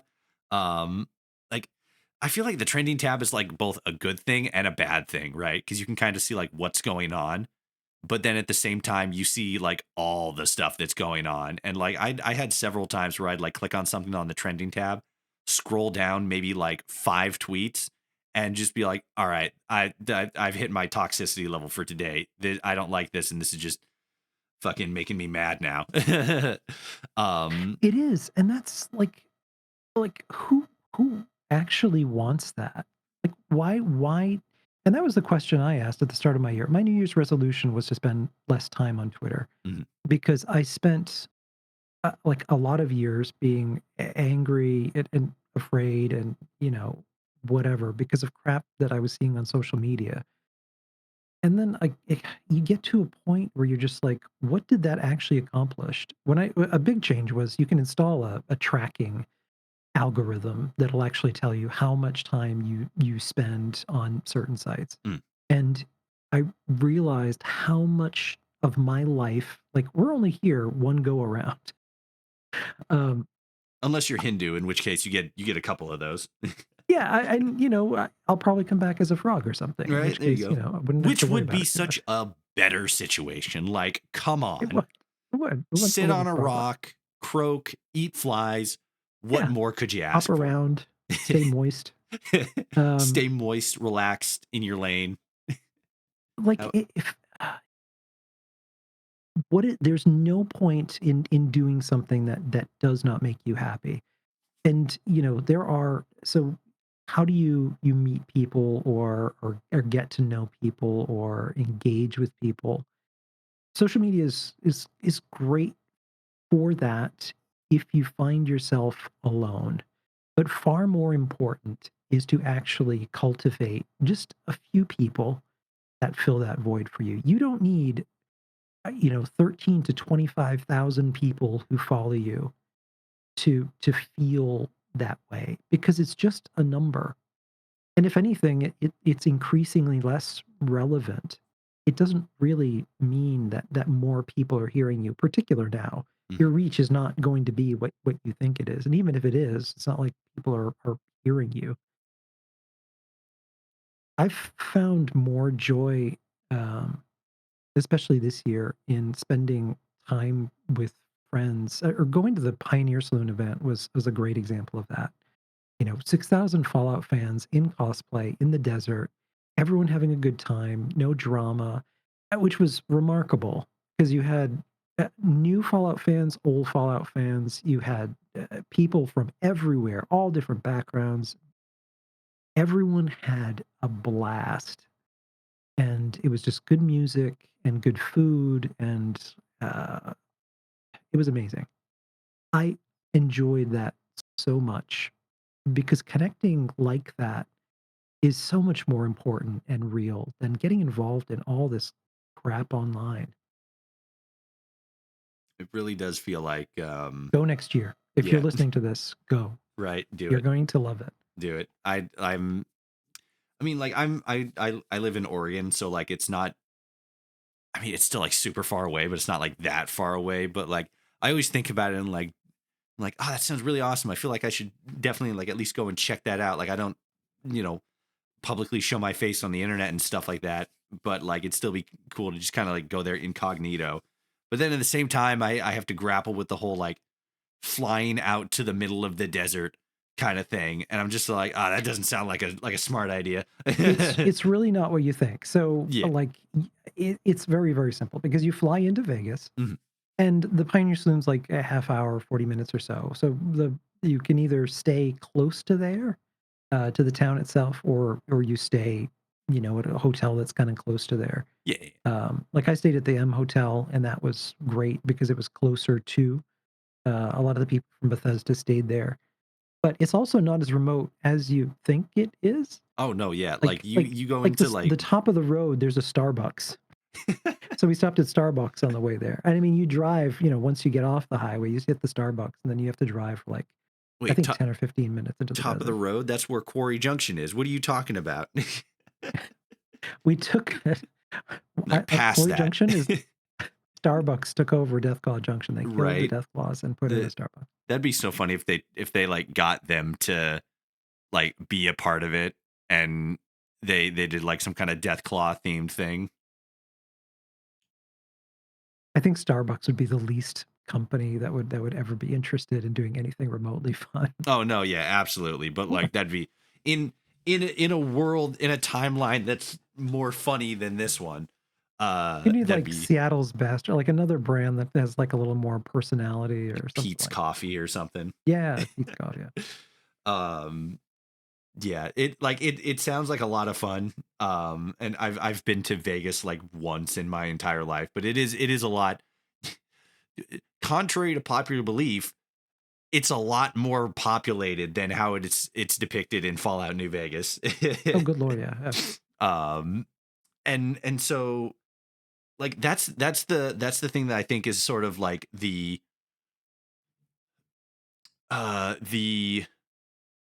like the theme of this year for the Fallout community. It's sort of that like evolution of the next step in the fan base. Because as to the point you made, you are not the arbiter of the Fallout fan base. You're not the end all be all content creator. As No. we all No, know, you're not. that's Al Chessbreach.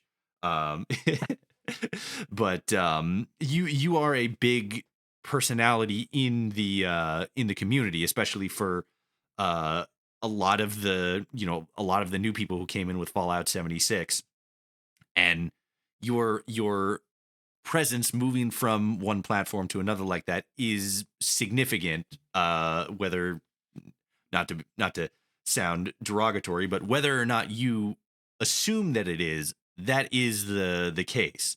um and more so to that community shift with the different way that people interact with each other, and like keep track of, like, news and what's going on, uh as it plays out on Blue Sky, is distinctly different from the way that it plays out on Twitter. And I think more so in the long run, we're going to find out whether or not that's a good thing or a bad thing. Me personally, as somebody who's been using the platform for a year, maybe a little bit longer, I can't remember exactly when I was able to get in, but yeah, as somebody who's been using the platform, I feel like it will be a little bit better, but time will tell. Um, and especially with like Fallout Day and stuff, and the whole like the expectation from the community and like what Fallout Day actually was, I feel like a lot of these things are just the point of the year to where the change in the community um is the big conversation. How we can be, you know, how we can interact more dynamically, how we can talk to each other, how we interact with the series, how we interact with Bethesda as a company. Because I still feel like there's a lot of people who have a lot of critical things to say about Bethesda, to both, good and bad ilk. um but in the broader scope, it's all about sort of communicating with each other in a more uh progressive, or a more positive way, as opposed to just like what we were talking about with Twitter, where it just seems like a lot of people are just replying for the sake of replying and not trying to have a dialogue. And we all do that. Lord knows I've done that. And a lot of times, I mean, sometimes I would write something and then I would just delete it, and like some time would go by and then be like, why would I even bother writing that? That's so stupid. That's literally me with every script I And then you write. just go back and delete it. And then Yeah. you wake up. And then I also, I think a big part of this, one of the other projects I postponed a lot of writing projects that I'm doing, um, because there's something that I think is more timely and needed. That's a project I wanted to do for a while. Um, and it's called The Mental Gamer. Mm, And it's something I'm going to start in the next few months. There's a real mental health crisis that exists in the world yes. that manifests itself in a lot of ways. A lot of the way that we treat each other, the way in which we interact online, the way in which we speak, and find ways to vent our frustrations in unhealthy ways, Hmm. particularly in gaming spaces.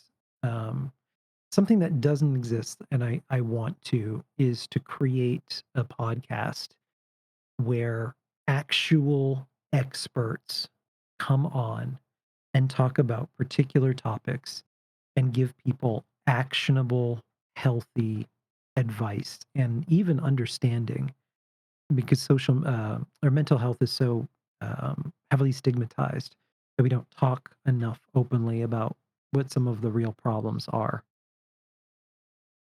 That is very accurate, especially Yeah. especially these days. Um,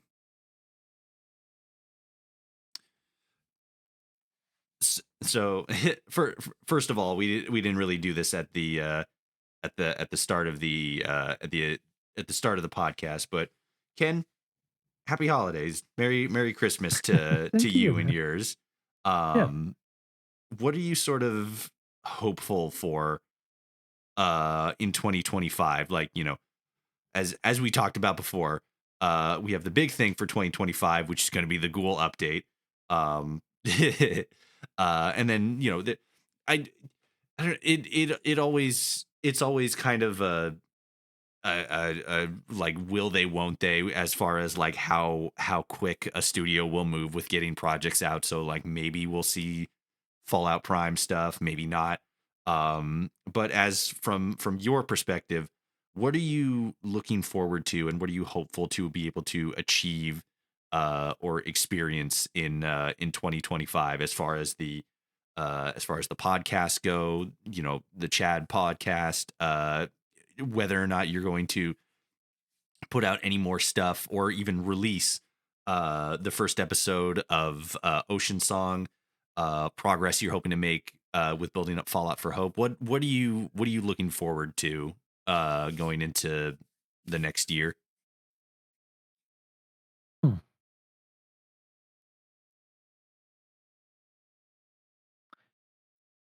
I'm hoping that we'll be able to do more community events like we've done. Like, I hope Fallout Day is gonna be a permanent thing, and I hope we expand on it. That is something I really wanna see happen.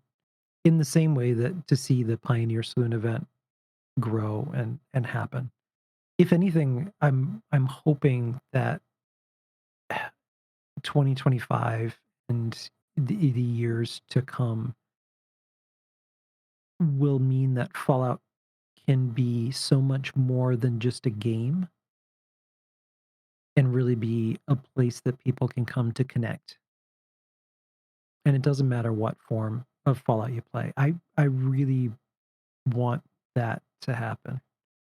And even the Mental Gamer project is tangentially related to that, because in order to really connect with people, you have to be in a headspace to kinda do that.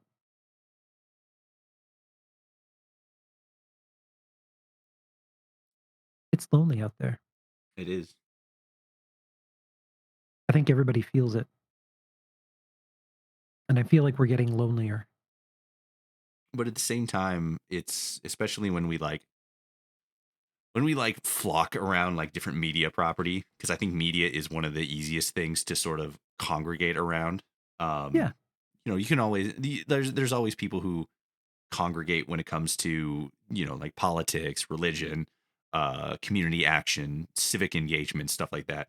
um but it's sort of a different level when you come together as a community around things like sports or video games or books or movies, or just like a wide swath of these things that have a more inbuilt level of play about them, right?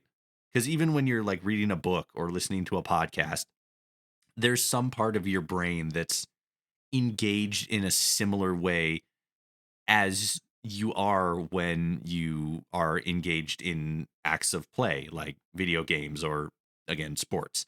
um and I feel like, especially with the changes that are being made to um social media specifically, um both good and bad, like the banning of TikTok, the changes that are being made to Twitter.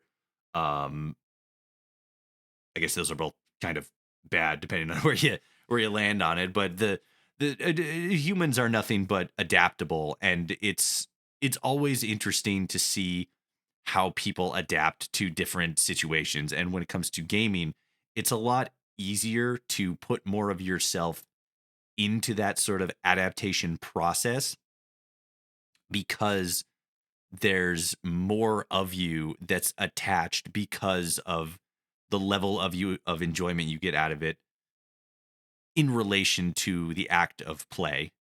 yeah, And yeah. I feel like, I don't know. I feel like 2024 has been kind of a wild year. Probably partially because it's an election year. Um I hate election it, years. like as They somebody bring out the who's worst in us. like very, as much as I try to be politically active and politically knowledgeable about, I also hate them. They're like, it's like, man, too many people act so cruel to each other, and it's a lot of that, like replying just to reply and not have a conversation. And It's there's just tribalism. it really is. And like, you see that in like video games and stuff. You see it in politics a lot. You see it, I mean, you technically see it in religion as well, sports, anything where there's a lot of investment, there's going to be tribalism. But I feel like when it comes to like video games and like the internet and stuff, the stuff that we can have a, more impactful part of, I feel like 2024 has been partially sort of a realization phase, and going into 2025 we can start to have a more of an actionable, like, what do we do to change the things that we don't like about how this is functioning, Fallout, Assassin's Creed, various sports teams. Man, I really need to watch sports more often. That way I don't sound like I'm just an uneducated, no sports kind of boy. But just like that more like impactful change that we can have on, like, okay, we've recognized that this part of the community is problematic to some extent. What sort of change can we bring to that? And I feel like to an extent, Fallout for Hope is definitely part of that, with being just a charity organization helping to raise money, helping to spread positivity around impact and engagement. And this mental gamer thing sounds really interesting and really cool, because you're right. There are a lot of people who are uh, either isolated or sort of stuck in this, like, sort of culture of negativity, sort of. It's more than that too. I mean, there's a lot of undiagnosed stuff, but and even when you do, where do you go? That's the problem Mhm. because it's expensive, It's expensive, and it's impossibly so. stigmatized for Yeah, a so lot I of mean, people. it's yeah. So the solution is you suffer in silence, which doesn't work, Yeah, and it gets dark. it does. But again, I feel like that's sort of what we're going into with 2025, where we can start to, hopefully anyway, begin to figure out how to actually change and have a larger impact on these more negative parts of, our community, our lives, stuff like that, and how we can change them for the better. Yeah.